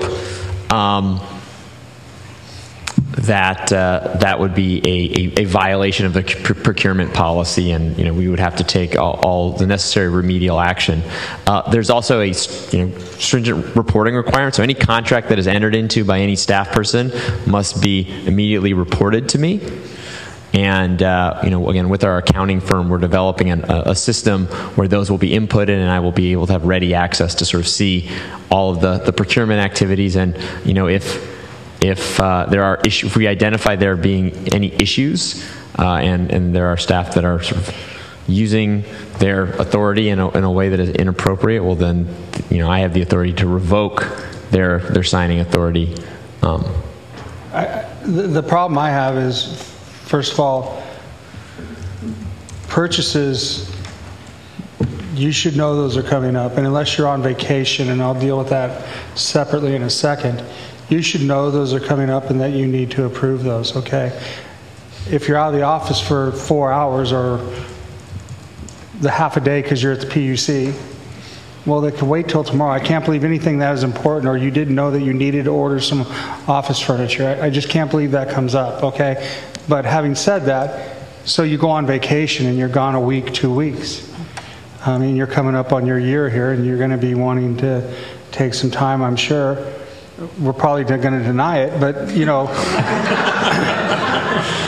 But the thing is, it seems to me there should be somebody that you could delegate that authority to. I'm really uncomfortable just laying out this blanket here and saying everybody can do what they want, and you have no controls, because you just explained absolutely no controls to me. You didn't tell me that you have controls. There's no routing of any other than the council approving all contracts. There's no controls as far as who's entering into agreements. And I just feel like you need to have better controls on how that's going to happen. So I would just add one point, which is all of the signing authority is still required to be in compliance with our sort of set budget. And so, for example, any marketing contracts that our VP of Marketing would sign have to be in accordance to that budget that's been submitted, approved, and approved by the board ultimately. So this isn't sort of a blank check to say you can sign any contract for this dollar level. That dollar level has to be consistent with an approved budget that Nick has overseen and said that's okay. I'm not sensing that anybody else on the board has a problem with this, so I'm going to leave it alone. But I'm a little uncomfortable because I feel like we're just setting ourselves up for failure. And I've sat through weak controls at government agencies before, and it was extremely uncomfortable when they found the embezzlement. So I really don't want to go through it again. And we're all great people, but the guy that was doing the embezzlement was a wonderful person. One of the nicest guys there. I just want to add one more thing, just as it relates to actual disbursement of funds, we have separate controls in place. Okay, and that's my second question. When it comes to signing checks, how many people sign checks here? Signing physical checks? Yeah. So we actually don't have, we don't tend to send physical checks. The audit controller signing all the checks? That's right. At some point you're going to change that though, right? That's right, yeah. Okay, So that is done I hope through that our, when we do change it, it requires 2 signatures. So what I will say in addition to this, and this is something we'll be prepared to report on in our September meeting, is we're in the process of hiring a finance manager who's really going to serve in a control function. And so one of the things that we're going to be, we'll ask this person to sort of take on as an early task is, reporting back on the development of these controls, specifically as it relates to the delegation of the signing authorities. Okay. Well, like I said, I don't sense anybody else has a problem with it, so I'll let it go, but we'll see what happens. So with that, I don't have any speakers. Mr. Chair, Yes. I have a question. Go ahead. So I can't remember if any of our policies, there's an annual audit.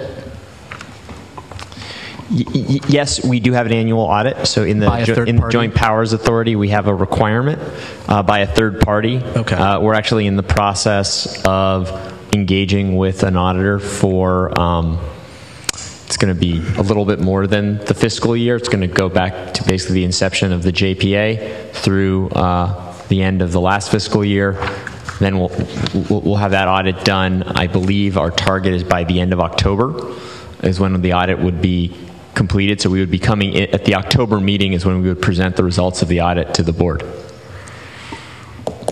And then annually thereafter. Was that a motion? I'll move approval of the item. Thank you. And Mandel, you second it? Are you going to yell at me if I do? Yeah. Okay, so I have a motion and a second. But no. Is there any objection to the motion?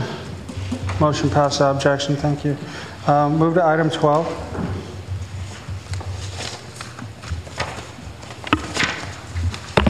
Good evening. Item 12 is approval of EBCE's legislative program. Melissa, I'm sorry, may I interrupt? So there was an issue or there was a comment at oral open public comment about whether we could move forward with this item because the legislative policy was not posted until Monday, but our posting was consistent in compliance with the Brown Act, and the memo was also posted. It was just the policy was posted late, but it does comply with the Brown Act. Thank you. I'm sorry. Okay, so this is the legislative program that staff put together in response to this board's asking that we put together some parameters around the legislative program that we operate. It's meant to be a broad framework for our legislative goals and priorities. It's something that we can revisit from time to time. I would expect we would probably revisit this for each legislative session. So this, at a high level, we're looking at several key principles as guiding principles. These are decarbonization, affordability, community benefit, and reliability. There was a question from the CAC about why we added reliability. It's because in addition to the straight energy we buy, we're also required to buy reliability products, and CCAs have been criticized for not contributing adequately to the reliability of the grid. We've seen some legislation to this effect as well. We want to make it very clear that the work we're doing includes a commitment to reliability. The Oakland Clean Energy Initiative is a good real-world example of us doing this. In addition to the guiding principles, we are suggesting 3 major legislative priorities at present. The first is accelerating decarbonization. The second is promoting local development. And the third is maintaining community choice autonomy. So as we look at legislation, as we look at the effects that it will have, we'll be looking at these priorities and trying to push those through as EBCE's priorities. And then we also provide some more specific guidance in 5 different public policy areas. And this is including non-bypassable charges, disadvantaged communities, environmental sustainability, finance and human resources kind of gets to the operations of EBCE, and then educational, neighborhood, and social services. I would also make sure to point out that this legislative program, if adopted, would not change our processes for getting board approval or a board's designee as approving any legislative positions that EBCE may take. So currently there's 3 ways that EBCE can take a formal position. One is to ask the board to approve formal support or oppose. 2 is to go to the executive committee as the board's designated at its last meeting, and the third, if there's not time and we're between meetings, the CEO also has authority. So that's what we meant by the board's designee, either the executive committee or the CEO. So those are the 3 avenues we would continue to use. Any questions? I have a couple questions. Hold on, I'm trying to figure out if Anna Olivia has a question. Did you have a comment? You can go now if you want. The Community Advisory Committee was not provided this policy until Monday's meeting began because I called staff and said this is not attached. I was then instructed that we were not going to be voting on the policy, but only that cover letter, that guiding principles. So when we went into the meeting and were handed the physical copy of the policy, that was actually a surprise. You gave us a full advisory committee full of technical experts who, as they began flipping through the policy that was presented to us, immediately started identifying several areas of concern. I have written them on the paper in front of you, and that was in the first 2 or 3 minutes of looking at the policy. The Community Advisory Committee strongly felt that there was not enough time for us to even read the policy that was in front of us, let alone provide thoughtful feedback. The community had not had time to do that either, and the entire content of the policy was inside of the attachment that was not posted. So even if it was legal, the intent of being able to review it didn't happen. A policy of this magnitude has consequences, and we would like to work with staff over the break to address some of these concerns and bring it back to you. So the CAC did vote to not approve the staff recommendation, but rather provide them direction to take these comments at a minimum into account. I know that labor would have issues with some of these things, and then to bring it back for vote at the next board meeting. Jesse. Thank you. So on page 9, under 1.4, Finance and Human Resources, under the policy positions, Part D says support legislation that reduces the cost of health care and other post-employment benefits. Certainly I support reducing the cost of health care, which is something many agencies and local governments are saddled with, rising health care costs, but post-employment benefits, I'm not sure if that's a position that we may want to explicitly take.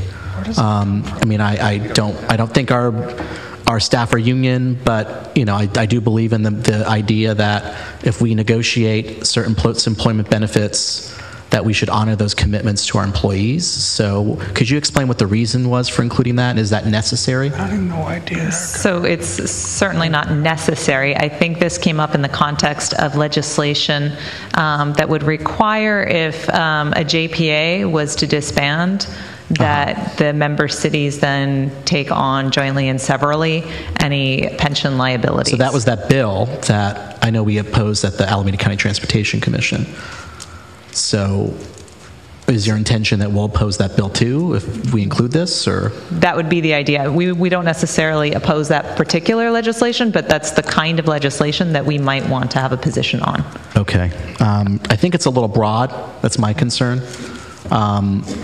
I would like those type, if that is the intent, for those things to come on a case-by-case basis to the board. And I guess my other question is around how things are considered for policy positions. So as you had noted in your presentation, there's several steps. There is, and I did raise this issue with the CEO when I spoke with them the other day, a board member can request an item to be placed on the agenda to consider a position on a bill. Staff can bring to the board a request to take a position on the bill like you've done this evening. And then I do believe there's a role for the executive committee in certain circumstances to take a position, if I'm not mistaken, correct? That's right. And then the CEO has in certain circumstances where it's timely, he can take a position as well. That's correct. Why wouldn't we specify that in here? Because the way that page 10 reads is it basically only insinuates that staff is the kind of gatekeeper for taking positions, and that's not correct. That's not consistent with board policy. Could we amend that to reflect what the current board policy is? We certainly can. I believe that on one, direction to lobbyists to advocate and support with changes or opposition. Maybe it didn't. It just seems confusing because you say what is legislative program coordination, but we should, if the purpose of this page is to specify what is the process by which we take positions on legislation, it should reflect whatever the current board policy is. I misspoke. It's actually item 2. It says EBCE will send a support or opposition letter pursuant to direction from the EBCE Board of Directors. And then what is the role of the CAC? I mean, I know that they consider those things that are going to come to the board. That's right. I guess this gets to a broader question. Can they recommend things to us to be placed on a board agenda? I'm not sure I'm the one to answer that question. I don't know if we've adopted a policy on how items get on our agenda. Usually it's at the discretion of the chair, I'm assuming. So we'd be happy to work through developing such a policy, but I don't think there's one that exists at this time. Okay. Well, I guess I'd like to respectfully request if we adopt this evening that we strike in section 1.4 under Finance and Human Resources, Part D, and that we give direction to staff to modify this to specifically refer to the policies that exist in terms of how the board can take positions on legislation. Let me just make... Can I just ask a question? Did you say 1.4D? Yeah. Okay, so can I just ask a follow-up question before you get too far in it? Is this really timely? I mean... Time sensitive. There are bills floating around this summer. That's right. So we did this at the direction of the board to do this. You're on recess next month. The session will end in September. Did you just correct me and say time sensitive? It's your turn to speak. Yes, I did. Go ahead, you're up. Oh, Nick, did you want to say something? I'm sorry. Just in response to Director Aragon's comment around the delegations, I think the intention in the document is to clearly there are delegations that have been made by this board, and so to if it's not clear enough that how those delegations are reflected by this policy, then make any amendments necessary to reflect the 2 delegations that have been made. Okay, go ahead. Well, you asked my question, so I'll have comments when you want to hear them. Well, I have speakers. You want to wait? Sure. Go ahead. Martinez. Melissa, could you, for item 1.4A, oppose federal or state unfunded mandates? Are there any bills floating around that qualify under this category? None come to mind at the moment. Okay. Thank you. Call. Thank you. Since 1A and 1D were brought to the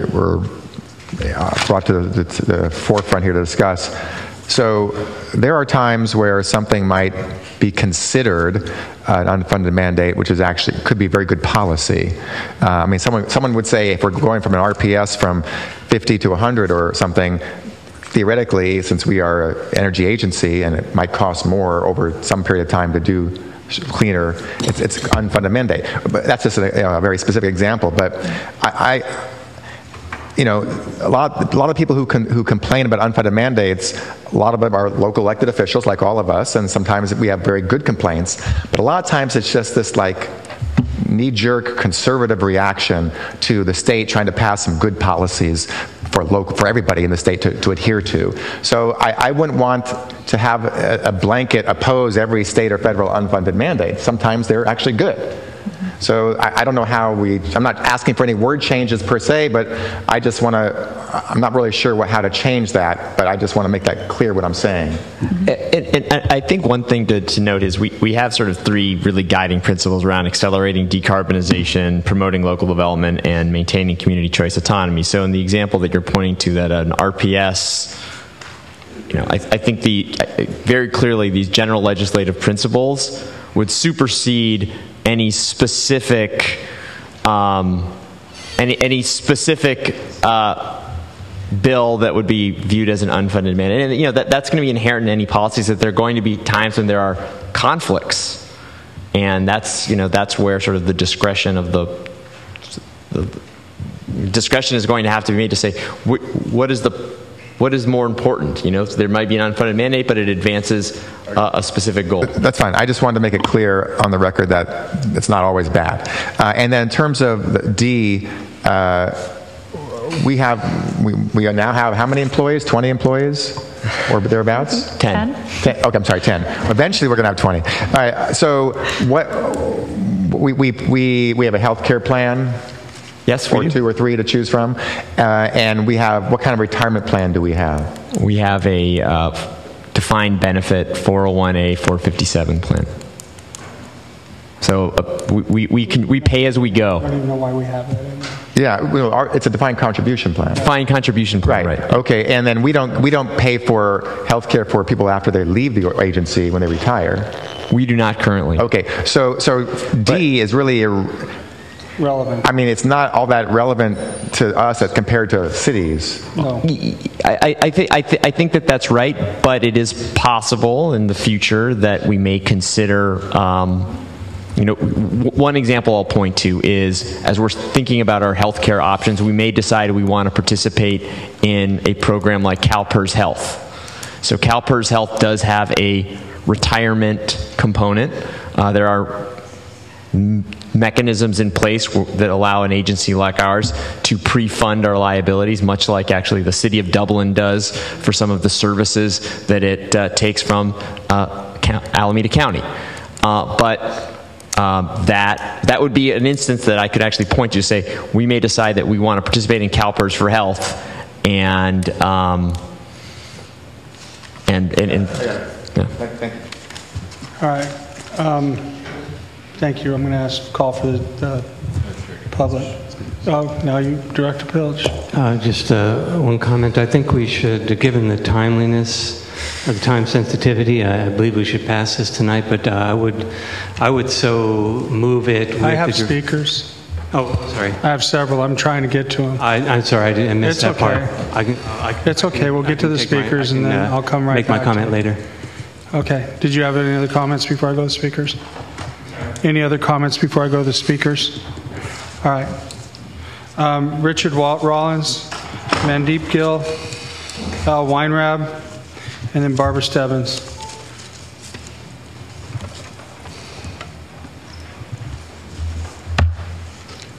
Again, Richard Rollins. I'm from Berkeley, and I guess I want to start by supporting Anna Olivia's comment about the problems that arise when a document of this nature comes with only minutes for the CAC to review it and act on it and bring advice to the board. I think that this very example is cause for concern, especially when we have difficulty at the CAC with a quorum, achieving quorums. Perhaps it's not surprising that members don't participate if they aren't allowed to participate fully. So aside from that, I'd just like to comment briefly on the issue of the guiding priorities, which is part of the outline of the document. I think the guiding priorities should be expanded to include those very foundational priorities for EBCE, and those include transparency, local or representative governance, public process for decision making, and accountability. So if those 4 items are absent from our commentary or review of legislation, I think we're missing a big part of who EBCE is. Thank you. Thank you. Mandeep Gill. Gone. Al Weinrab. Al. Mr. Weinrab. Thank you. Sorry, It's okay. Yeah. Thank you, Scott. We missed you earlier. You missed me earlier? Is that what we missed you earlier? Oh, really? Yeah, sorry. Well, thank you, Al. Yeah. So I wanted to comment on well, first of all, just to say that here's a motion to adopt a program, but there's no program. It's hard to imagine how it's not a violation of Brown Act to say this is on the agenda, but we're not going to provide the materials in a timely fashion. But so we feel very strongly that this shouldn't be acted on tonight. It should be a matter of discussion, because I understand that legal counsel feels that it's not a violation of Brown Act, but certainly the sense of the Brown Act. I think it's right. It's certainly the sense of the Brown Act, which is to allow time for everybody to interact with materials in a timely fashion. In particular, the part of the document that's called Legislative Program Coordination, we feel is basically makes the staff the gatekeeper for all legislative matters. And there's a problem, especially when it comes to the Community Advisory Committee. The mandate of the Community Advisory Committee is to recommend to the board things that come from the community or are of concern to the Community Advisory Committee, including legislation. The only prohibitions have to do with legal matters and personnel matters, right? So legislation certainly fits within the mandate, the clear mandate of the Community Advisory Committee. What this recommendation does is it puts the staff in between the Community Advisory Committee and the board. So Community Advisory Committee says, well, we want to recommend to the board action on this particular legislation. The staff, according to the language in here, has the prerogative to say, well, no, or we disagree, or we don't think this, or we don't think that. It's essentially a gatekeeper. So it's a violation of the whole notion of what the Community Advisory Committee is supposed to be about. It also implies that even a member of the board or whatnot would have to go through staff. If it were a recommendation for legislation, would have to go through staff. It clearly states that the staff is the gatekeeper, and it only makes recommendations around legislation to the board. We've actually experienced exactly this problem in the last 3 months, where the staff has acted not to bring a particular legislation to the board because it didn't think it was important or relevant or whatever it was, even though there was clear indications from the community many times, and even in the case of the Community Advisory Committee, that happened. So this we feel is a real problem. This process that puts the staff as the gatekeeper for legislation when it's not the gatekeeper for any other kind of policies. Thank you. Al, I'm going to respond to you, but I'm going to let Barbara speak first, okay? Sure, please. Okay, so I appreciate legal counsel's weighing in and saying that it is legal because it was only an amendment, but the amendment was the content of the agenda item. That content was not available to the public until Monday night. It was not properly noticed to the public. There was no way in which we could make any decision ourselves or consider that policy when it was not made available until Monday night. But for discussion of this item, as is fine with us that it happened tonight, we think that the guiding principles and or priorities of the legislative program are not inclusive of the guiding principles that form the goals of this program in the JPA. And I guess really I'm echoing Richard Rollins' comment that East Bay Clean Power Alliance would like to see those guiding principles be more reflective of the actual goals of the program provided for in the JPA.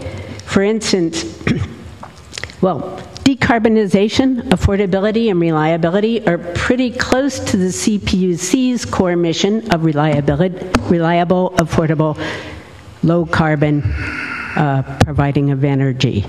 But they are not really consistent with EBCE's more community-oriented principles as reflected in the goals in the JPA. Decarbonization in particular has become a popular substitute for reducing greenhouse gas emissions.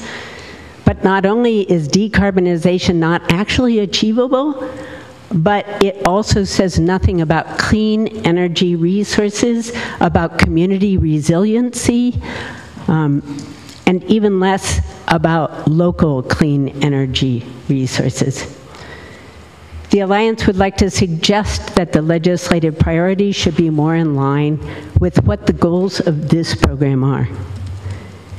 Furthermore, as written, the draft calls for supporting legislation that might be in line with one of those priorities, but actually in conflict with another one. For instance, decarbonization that focuses on large, utility-scale, remote energy resources is not really consistent with local energy resources or with community benefits. So, and in general, I'll echo what Al was saying, that we feel that the decisions about legislative priorities and recommendations of, of the stance that EBCE takes should be in the hands of the board, the CAC, and the community, not the staff. Thank you. So, Dick, did you want to say something? I did. Is that okay? If it's to move it, can I just speak? If you're going to move the item, can I speak first? I was not going to move it, but you can go ahead. No, go first. ahead. Okay. I was just going to make 3 points. I was going to move it, but I'm not uncertain about that at this time. There does seem to be some time sensitivity, but I'd like to hear maybe from staff, if we don't move this, if they feel they would be totally unable to take action that is necessary. If they feel that they need this, I think we could approve this tonight. However, I do think there has not been sufficient time for input on this. It might not be a Brown Act violation, but absolutely more time for input is needed. So one thing I would recommend is that staff at least take the input tonight that they're given, and I recommend that we bring this back in September for possible revisions as well. Those are my comments. Okay, thank you. Anybody else? Just one sort of suggestion, which is with end of session positions, to the extent possible. I mean, I think if we're not able to get legislative positions to the board in time, considering that I guess we're not meeting in August, is if there's a role for the executive committee to play in that process. That's just suggesting that for staff consideration. Cobb, did you want to say something? I have a good question that Jesse just had. I wanted to also just get clarification or a reminder as to, on specific bills, what's our process right now in terms of board involvement or executive committee involvement to take positions on specific bills, and then how does that relate to the hustle and bustle of the last couple weeks of the session? Sure thing. So currently we propose, as we have tonight through a memo, to either oppose or support legislation. And so we'll bring that particular piece of legislation forward as a support or oppose, if that is our recommendation. We bring it to the board, or we can also bring it to the executive board. That delegation to the executive board was made at the last board meeting. So those are our two processes. The third is the delegation given to the CEO at times when, due to the time-sensitive nature of the issue, there's not time to go to either the board or the executive committee. So that's the current process. So that last one is obviously consistent with these policies we're about to adopt. That's right. Yeah, okay. Yeah. So this is something that I feel like I should say, and I don't expect to be the most popular person in the room, but I have never felt, even when we first were setting the CAC up, that the CAC had to go through every agenda item that we were going to go through. And I've talked to Anna Olivia about this.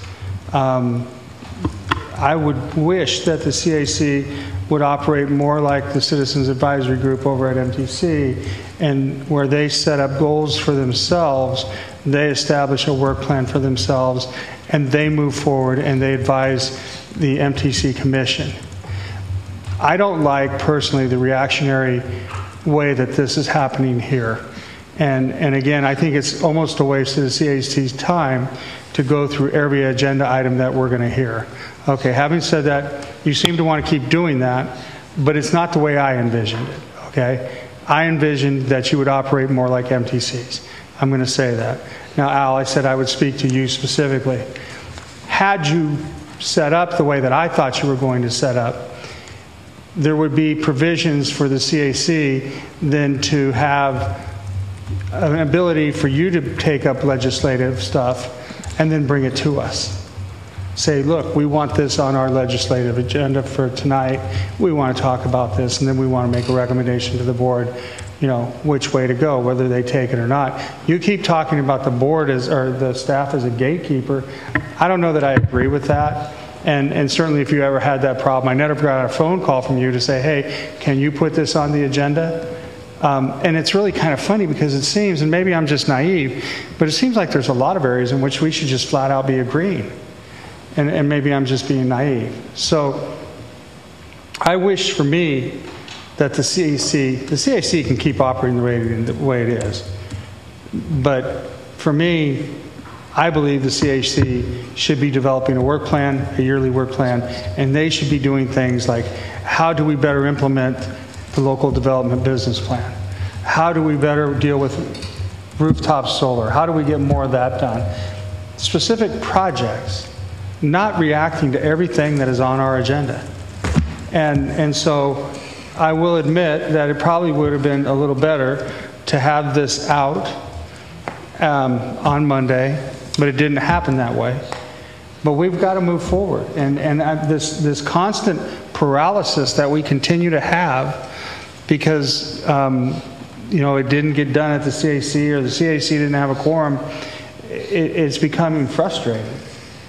And so I wish that the CAC, Anna Olivia, we've talked about this, and I hope you go back and have this discussion to see if you can develop this work program and maybe come up with a different way of doing it. But I'm going to go to Jess. I'm sorry. I'm going to go to Director Brood, and then I'll come back to you. I just wanted to point out that under Section 4.9 of the Joint Powers Agreement, the CAC is supposed to have a work plan adopted by the board from time to time. So according to the JPA, it's our responsibility to set their work program, not their responsibility to set their own work program. I would prefer they do it. Well, then we should have put that in the JPA, no? Well, we can make that amendment, but maybe that was a long, long night, a long, long time ago. But that was my interpretation of what the CAC was going to do.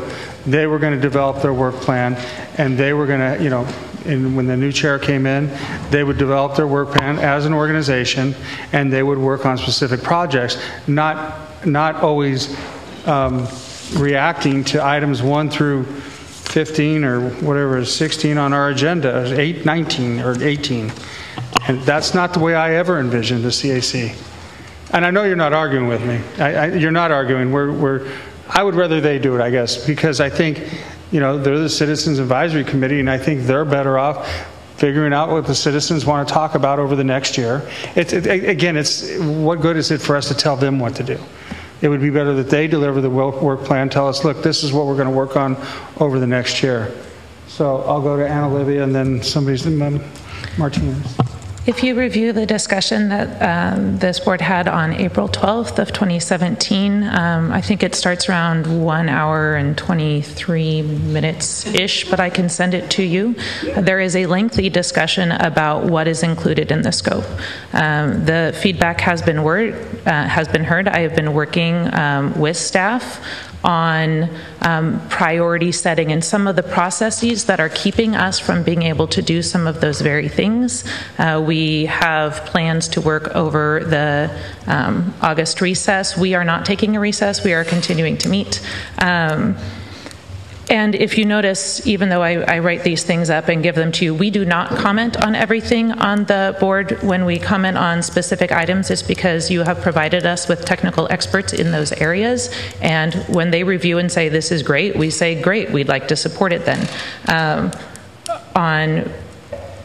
On this particular agenda, there are 2 places that we asked for clarification, and that is all. So we are working on it. If you would, I will be happy to send out the information to you on the very lengthy discussion that was had about CAC scope, and we are actively working on priority setting. And when we get to a point where staff has the capacity to work with us in a slightly different chronological order than is happening now, you will see some of those changes. We did just get a full committee at last meeting. And I know that. I know the last several months have not been easy. And to be clear, I have requested, and the CAC has requested in 3 separate meetings that something be agendized, and I have reached out to have help putting those things on this agenda, specifically around legislation. I didn't hear. You reached out to who? You. Okay, good. Well, we just talked a couple weeks ago. Okay.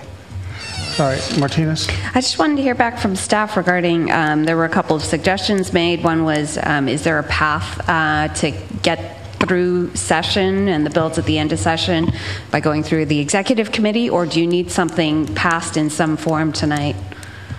So I think this was developed in response to the board's request that we lay out a broader framework for how we're thinking about legislation. Currently, if we're going to take a support or oppose, we are coming request by request. This was meant to provide kind of broader policy guidance so that we are ensuring that we look at legislation through this lens. It's not essential. It never was essential. It's more whether the board wants to provide this guidance at this time. I think I missed a speaker. Janet Stromberg. Janet, are you here? You don't have to make it quick. You get 3 whole minutes. No, I just have a small thing to say is I think it's okay to step back and look that this is a very new agency. It's only got 10 employees, and it's not critical. If the perfect policy gets passed tonight, I have some issues with it. I was responsive to Dan Kalb's issue with unfunded mandates, and that being kind of a broad brushstroke for a policy, but with regard to kind of worrying about it right now. I have a lot of confidence in what's going on here. Just wanted, looks good. Thank you, Janet. Call. Thank you. I think someone commented or had a question about in the policy under coordination, it says anybody could bring to the attention of staff about some bill or what have you, a legislative proposal, but then it says all legislative proposals will go through the staff for analysis and vetting and so on. That's absolutely necessary. I totally support having anybody's suggestion to take a position or to analyze a bill, to have the staff take care of that and do that as thoroughly as they can. But after that happens, if the staff, for any reason or no reason, just happens to not decide to agendize that, even though they did the analysis as requested, and that's good, what happens? I mean, if two board members want to put something on the agenda after you've done the analysis because the staff is not putting it on the agenda themselves, shouldn't we be able to do that? And that's unclear here. So I wonder if there's be some clarification as to how it gets on the agenda after staff has done the analysis. So I don't think this policy was meant to address how items end up on the board's agenda more generally. I don't know that there is a policy around that at this stage, but again, that's something that we could work on.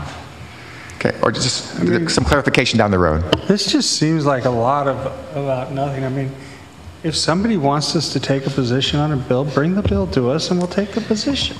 So I think the fundamental point is, at our last executive committee meeting, Director Mendel asked for us to bring this forward because he had concerns going into the end of session that there was not there were not clear enough parameters for when we would take positions. And there's a delegation to the executive committee. There's even a delegation to me to take a position if timeliness requires it.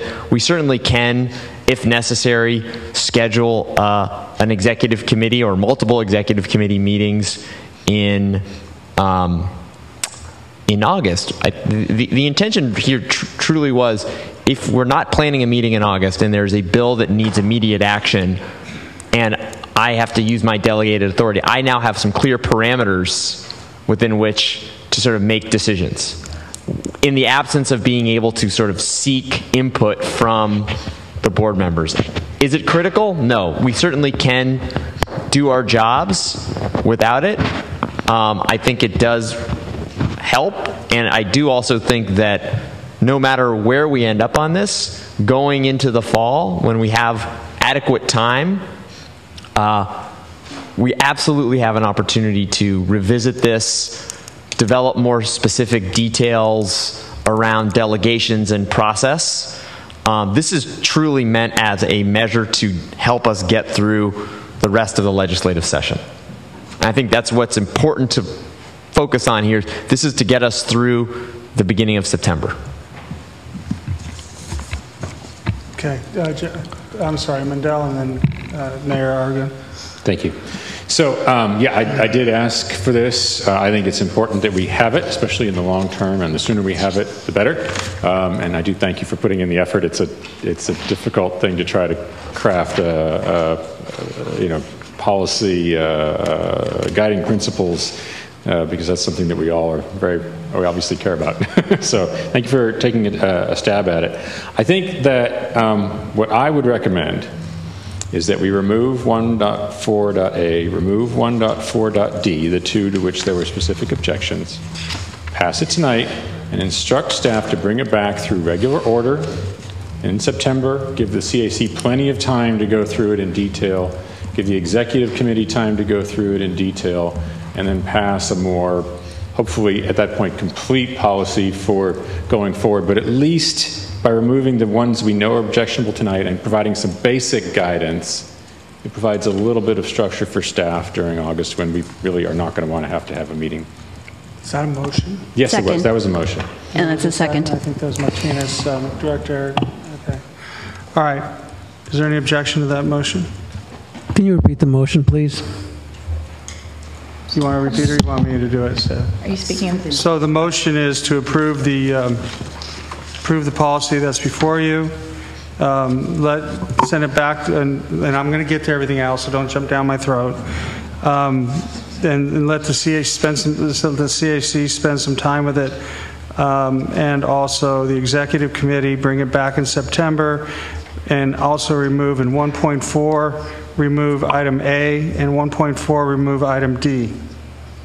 That's the motion. I know, Al. You got that? Mr. Bacon, is that good? Is there any objection to the motion? Motion passed without objection. Thank you. Item 13. Okay, item 13 is our request that this board take a legislative position on Senate Bill 100, specifically an approved position. SB 100 is a bill that would revise the California RPS program, and it would accelerate renewables goals. So essentially, instead of hitting a 50% renewables target by the end of 2030, SB 100 would accelerate that to 60% by the end of 2030. Given that our current Bright Choice product provides 38% RPS, which is well ahead of our 2020 goal, and our Brilliant 100 product will be providing 40% RPS, which is also ahead of what would be the current 2024 goal. We think that this is achievable, and that it certainly offers benefits and fits in with our longer-term vision of contributing to decarbonization and increasing our investment in RPS products. As mentioned during the IRP approval, we are going to be working on a more comprehensive integrated resources plan and mapping out future years, and we expect that in that plan we'll be able to at least meet these accelerated goals, perhaps even exceed them. And I guess worth noting, SB 100 was most recently amended on June 27th and will be voted on in the Assembly Appropriations Committee in August. Director Cobb. Thank you. I certainly want to support this, of course. To the staff, when we developed our 38% base renewables, that was in the context of saying to ourselves, we're always going to be at least 5% above the minimum RPS requirement that the IOUs have, that we all have. And I just want to make sure that at least in the next 10, 12 years, that we feel we could still be 5% above the minimum RPS at those points in time that you have on the chart here. So I think the answer is yes. 60% by 2030 from the modeling work that has been done on our behalf, I think we see as being eminently achievable. So 60%, 5% above 60, so 65% or more, in our view, is eminently achievable. That's what I thought, but I wanted to just ask that publicly. Happy to move this item. Hold on, I have a speaker. Barbara Stebbins. Yep.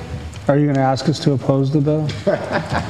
So, I just want to point out that I certainly support SB 100. I support the board supporting it, but I have to say it's a really perfect example of what happens when staff is the gatekeeper of which bills get to the board and which bills don't. We expected that AB 813 would be on the board's agenda because we have requested it. The CAC has considered it. It has definitely, we have talked to several members of board about AB 813 because we feel it is probably one of the most dangerous bills in terms of California's energy future that is out there right now. And so I'm just pointing out to you that you have not discussed it here, and yet you are tonight discussing, SB 100, which the CAC has not actually had an opportunity to look at. So anyway, that's my comment. All right, do you have a motion on this bill? Anybody? I move we support the bill as recommended. Thank you. Motion by Cobb. Is that a second by Pilch? Thank you. Second by Pilch. Is there any objection? Motion passed without objection. Move to item 14. So item 14 is asking the board to take a legislative position of oppose on Senate Bill 237. SB 237 would lift the existing cap on direct access service for all non-residential customers in California. So any non-residential customer could depart either their utility or community choice aggregators service and be served instead by a DA provider. I would note that direct access was originally envisioned as a way to provide lower cost supplies to large customers, and that in general, direct access or companies do not provide anywhere near the same level of renewables as EBCE will be providing. In fact, it varies by DA provider, so there are some that are even more green and even 100%, but on average it's right around the statutory minimum. They are held to the same RPS standards, but they tend to hover right at that level and go no higher. So we have some concerns about that. We're also concerned about the impact that this bill could have on local development activities, because as EBCE's revenues shrink, because we could lose up to half our load, you're going to see the revenues available for local development activities and investments shrink as well. We're also concerned about the impact on disadvantaged communities and programs that EBCE would be setting up for those disadvantaged communities, and again, the lack of revenue to fund those programs and run them efficiently for our customers. Okay, Audrey Janice.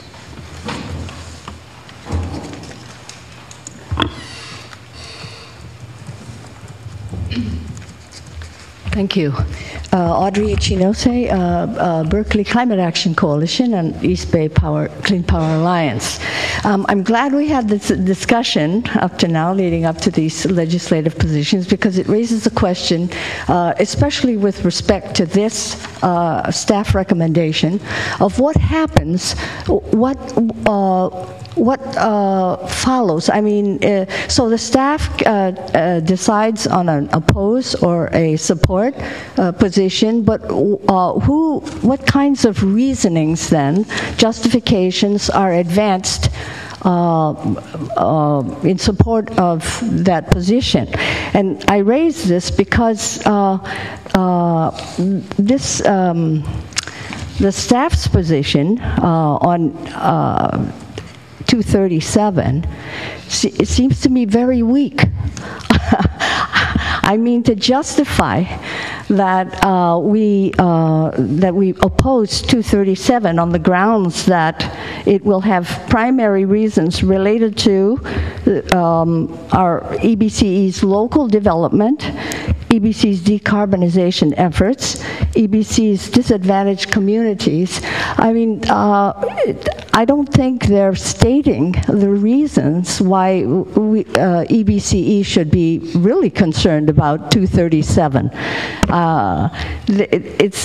It poses a very serious risk to EBCE's operations. I mean, if the cap is listed on DA service providers, it's really further destabilizes the energy market. And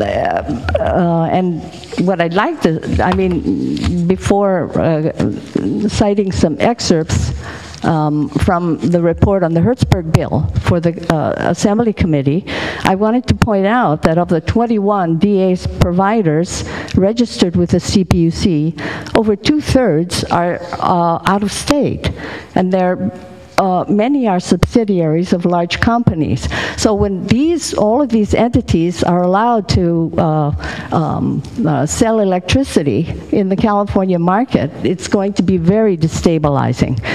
So the committee report cited all of these challenges to the resource adequacy program, among other things, and they cited CPUC President Michael Pickard's introduction to that, what is called the Green Book. And President Pickard himself says in the last regulation, that is referring to 2001, I'm sorry, if I may finish this quickly, we had a plan, however flawed, he says. Now we are deregulating electricity markets through dozens of different decisions and legislative actions. But we do not have a plan. If we are not careful, we can drift into another crisis. The position to support? Sorry. So I support, of course, the staff's position, but it should be really much more. We can't get any stronger than oppose. Sorry? We can't.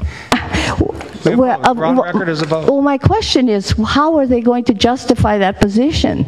Are they going to really cite the serious risk that it poses to EBCE's program? Thank you very much. Is there a motion? Thank you, Jesse. I'll second it. Thank you for the second call. Is there any objection to the motion? Motion passed without objection. Chair, might I ask that we'd love to work with any local governments and encourage all of you to work with your local cities to help us oppose this? If you're going to do that, then I would suggest you send a letter to our legislative personnel in Alameda County and let them go to work on they'll advise our local lobbyist.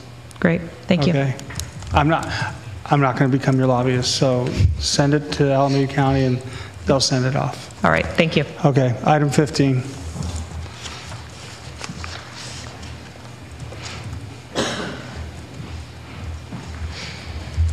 Thank you. I'd like to provide just a few comments here to provide a little additional context for this recommendation that's in front of you.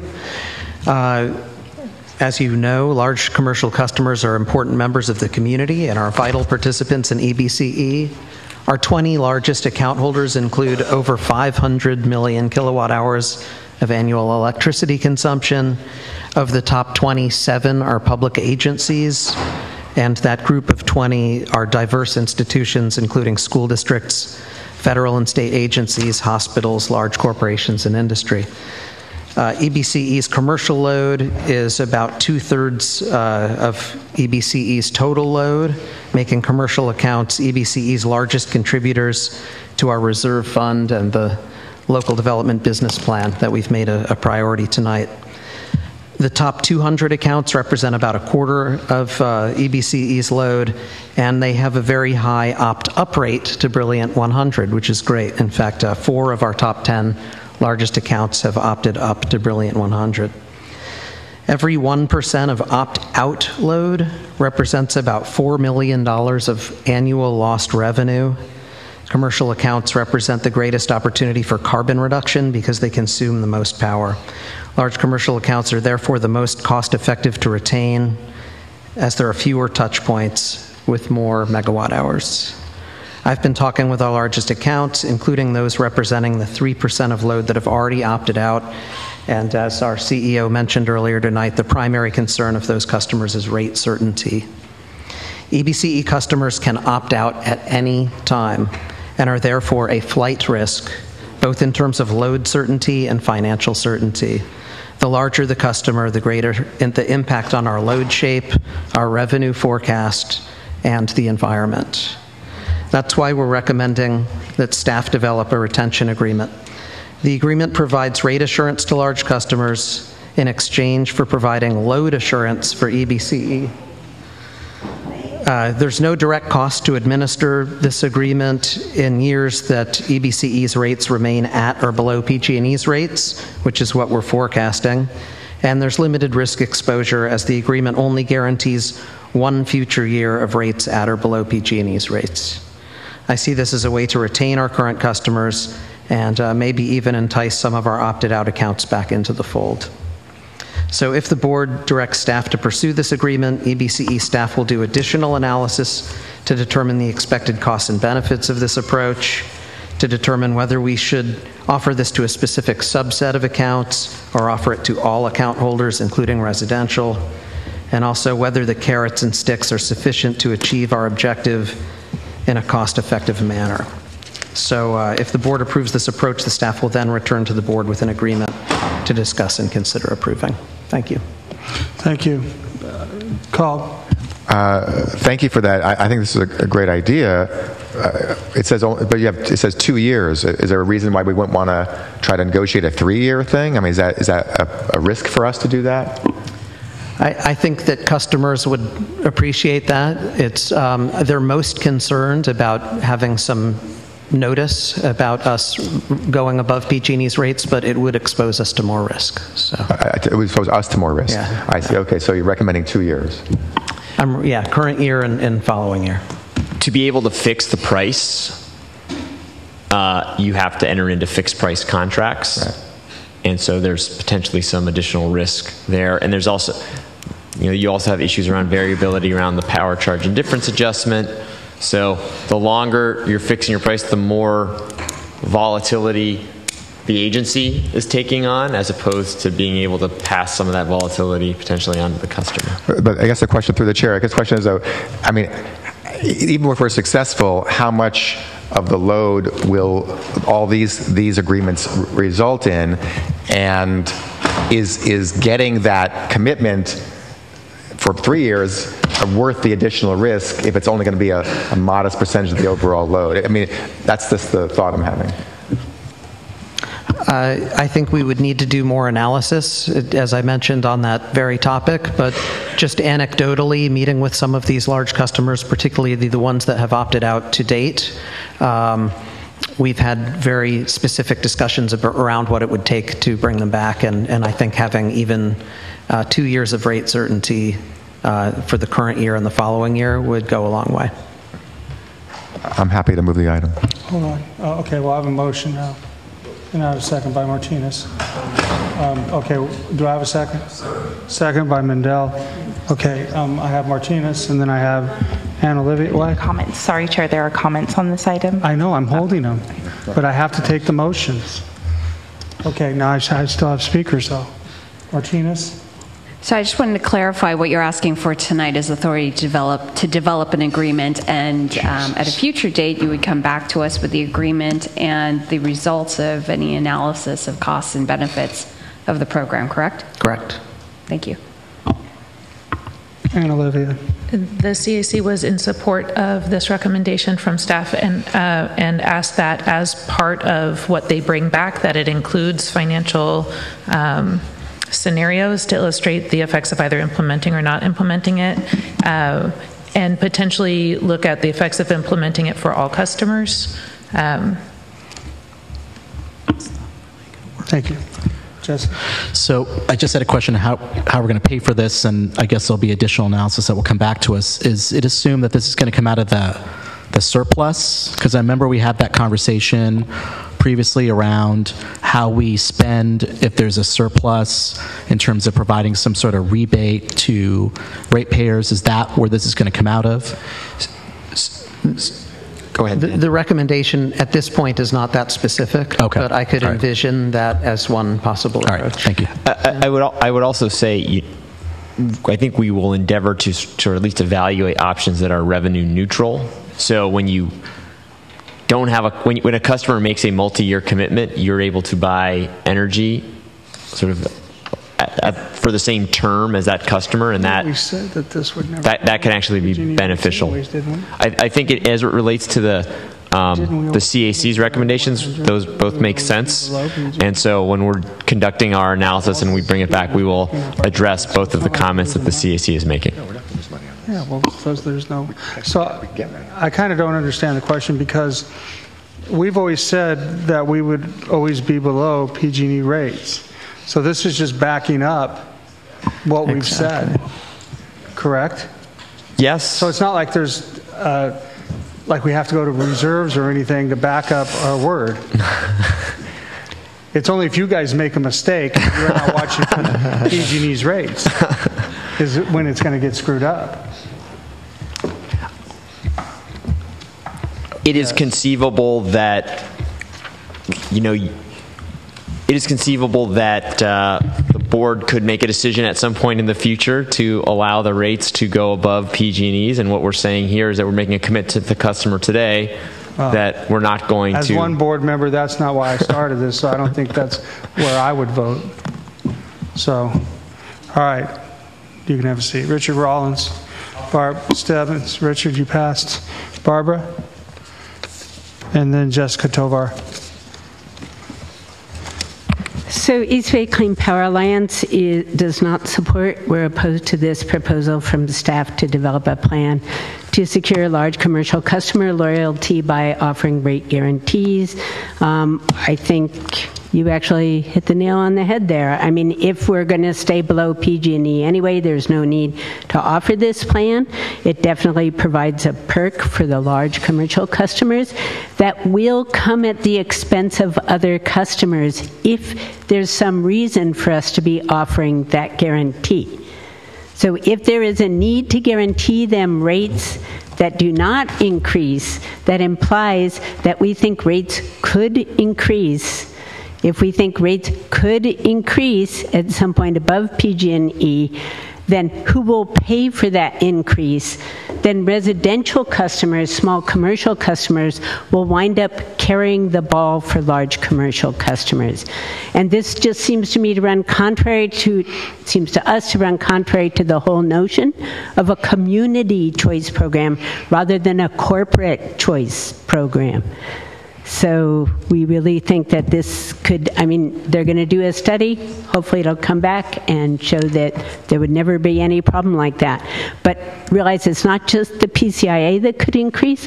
We also could all be holding the bag for PG&E's liability in the fires. I mean, that bill is right now in Sacramento, and it will come in the form of a non-bypassable charge on all customers in PG&E's territory bill.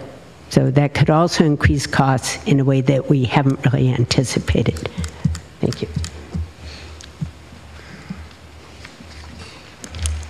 Hi, Jessica Tovar, East Bay Clean Power Alliance. And similar to what Barbara said, yes, we are concerned that this is actually not offering anything to the residential customers. And we've already established a 1.5 discount under the Bright Choice. And for residential customers, that could be $10 savings in a year. But for large commercial customers, 1.5% of a discount can mean thousands of dollars. So they're already actually getting a pretty good deal through East Bay Community Energy. We do see this as reverse discrimination. We don't want to see residents having to subsidize commercial customers. So, you know, if we're going to offer any guarantee on rates, it should also include our low-income communities or residential customers. And that's it. Thanks. Thank you. I simply see this as us guaranteeing our word. And I've never had a problem guaranteeing words that come out of my mouth. So I don't. Pilch? Yeah, just one question for staff. Are there other CCAs that implement similar programs? The most similar program is offered by, I think, Monterey Bay or Silicon Valley, or both, where they charge customers the same rate as PG&E, and then customers are able to obtain a dividend at the end of the year as their discount. And in exchange for rate guarantees, the CCA will give them half of their dividend. So they sort of get a reduced discount in exchange for a guarantee that the rates will be at or below PG&E's rates. Thank you. Yes, I'm going to go to Colm and then you. Yeah, I see this as something I see this as something that's going to actually has the potential to bring in more revenue, not put ourselves not less. And some of these larger commercial customers are just the exact ones who have those direct access options. And if this horrible bill passes on more direct access options, and we need to kind of keep that at bay. And so if we can make them feel a little more comfortable with coming to us, that's revenue for us. for this agency instead of losing those accounts. So I think this is a good idea, and that's why I was thinking even a 3-year thing, but 2-year is what you want to do. And that's, so I think this is a net gain. I don't see a downside to this. So I fully support this. Director Mendel. I totally agree. This isn't a value because we think we might ever raise the rates above PG&E. I think all of us up here know that we're not going to do that because that would be sort of defeating the purpose. But this gives some reassurance to some of those large customers that we mean it and that we're going to keep our word and that we're going to do what we say we're going to do. That's all it is. And I think that exploring it and to expand it to all customers is worth looking at to see what that might look like. But in the meantime, let's use it to keep some of those big customers so that we do have more revenue, so we do have more money to invest in the local development business plan and all the other good things we want to do. It's a really good idea, and I applaud you for bringing it forward. Thank you. Looking for a motion at this point. I think we already have one, don't we? No, I don't think we don't have a motion on this, do we? No. Oh, I'll move this. Moved by Cobb, seconded by Bacon. Is there any objection to the motion? What? He was well. I know, I saw her, but he was well ahead of her. Okay. Jeez. It's the red shirt. Is there any objection to the motion? I'll tell you what, Melissa, you can make the next one. How's that? Motion passes the objection. I think we can all agree on this next one, I hope. Anybody want to move the next one? What is it? Moved. Item 16, to accept $300,000. Moved approval. Hold on. I rescind, please. No, Jesse, you can make it, but Hernandez, Martinez, you have to yield your second to the other one. Okay, Hernandez got the second. Is there any objection to the motion? The motion passed without objection. Item 17. By the way, good work, staff. I know you probably wanted to tout the good work of getting that $300,000 grant, and I'm sure you do, but you should have put it earlier on the agenda. You'll learn. I was hoping for $302,000. Yeah. Okay, item 17. So this last item is the appointment of alternates to the CAC. We are recommending the appointment of 2 alternates. The rationale for not appointing the 3rd alternate is to provide for staggered terms, so that there are these alternates do not serve terms that are current, so they all sort of come off at the same time. Also, this will give an opportunity to evaluate sort of how things are working with the CAC, and leaves a spot open to be able to ensure that there's adequate geographic and sort of interest diversity on the CAC through this alternate. So. Moved by Mendel, seconded by Cobb. Is there any objection? Motion passed without objection. Thank you. Any board member or staff member comments? Anything to be placed on future agendas? Yeah. Cobb and then Pilch. I have one staff, so I would like to formally welcome Bill Herr, who is our Director of Power Procurement. Bill, will you stand up? Bill joins us from the Sacramento Municipal Utility District, and Bill is currently looking for where he wants to move in Alameda County. So any recommendations that board members may have? Livermore. Housing is really cheap here. After the meeting.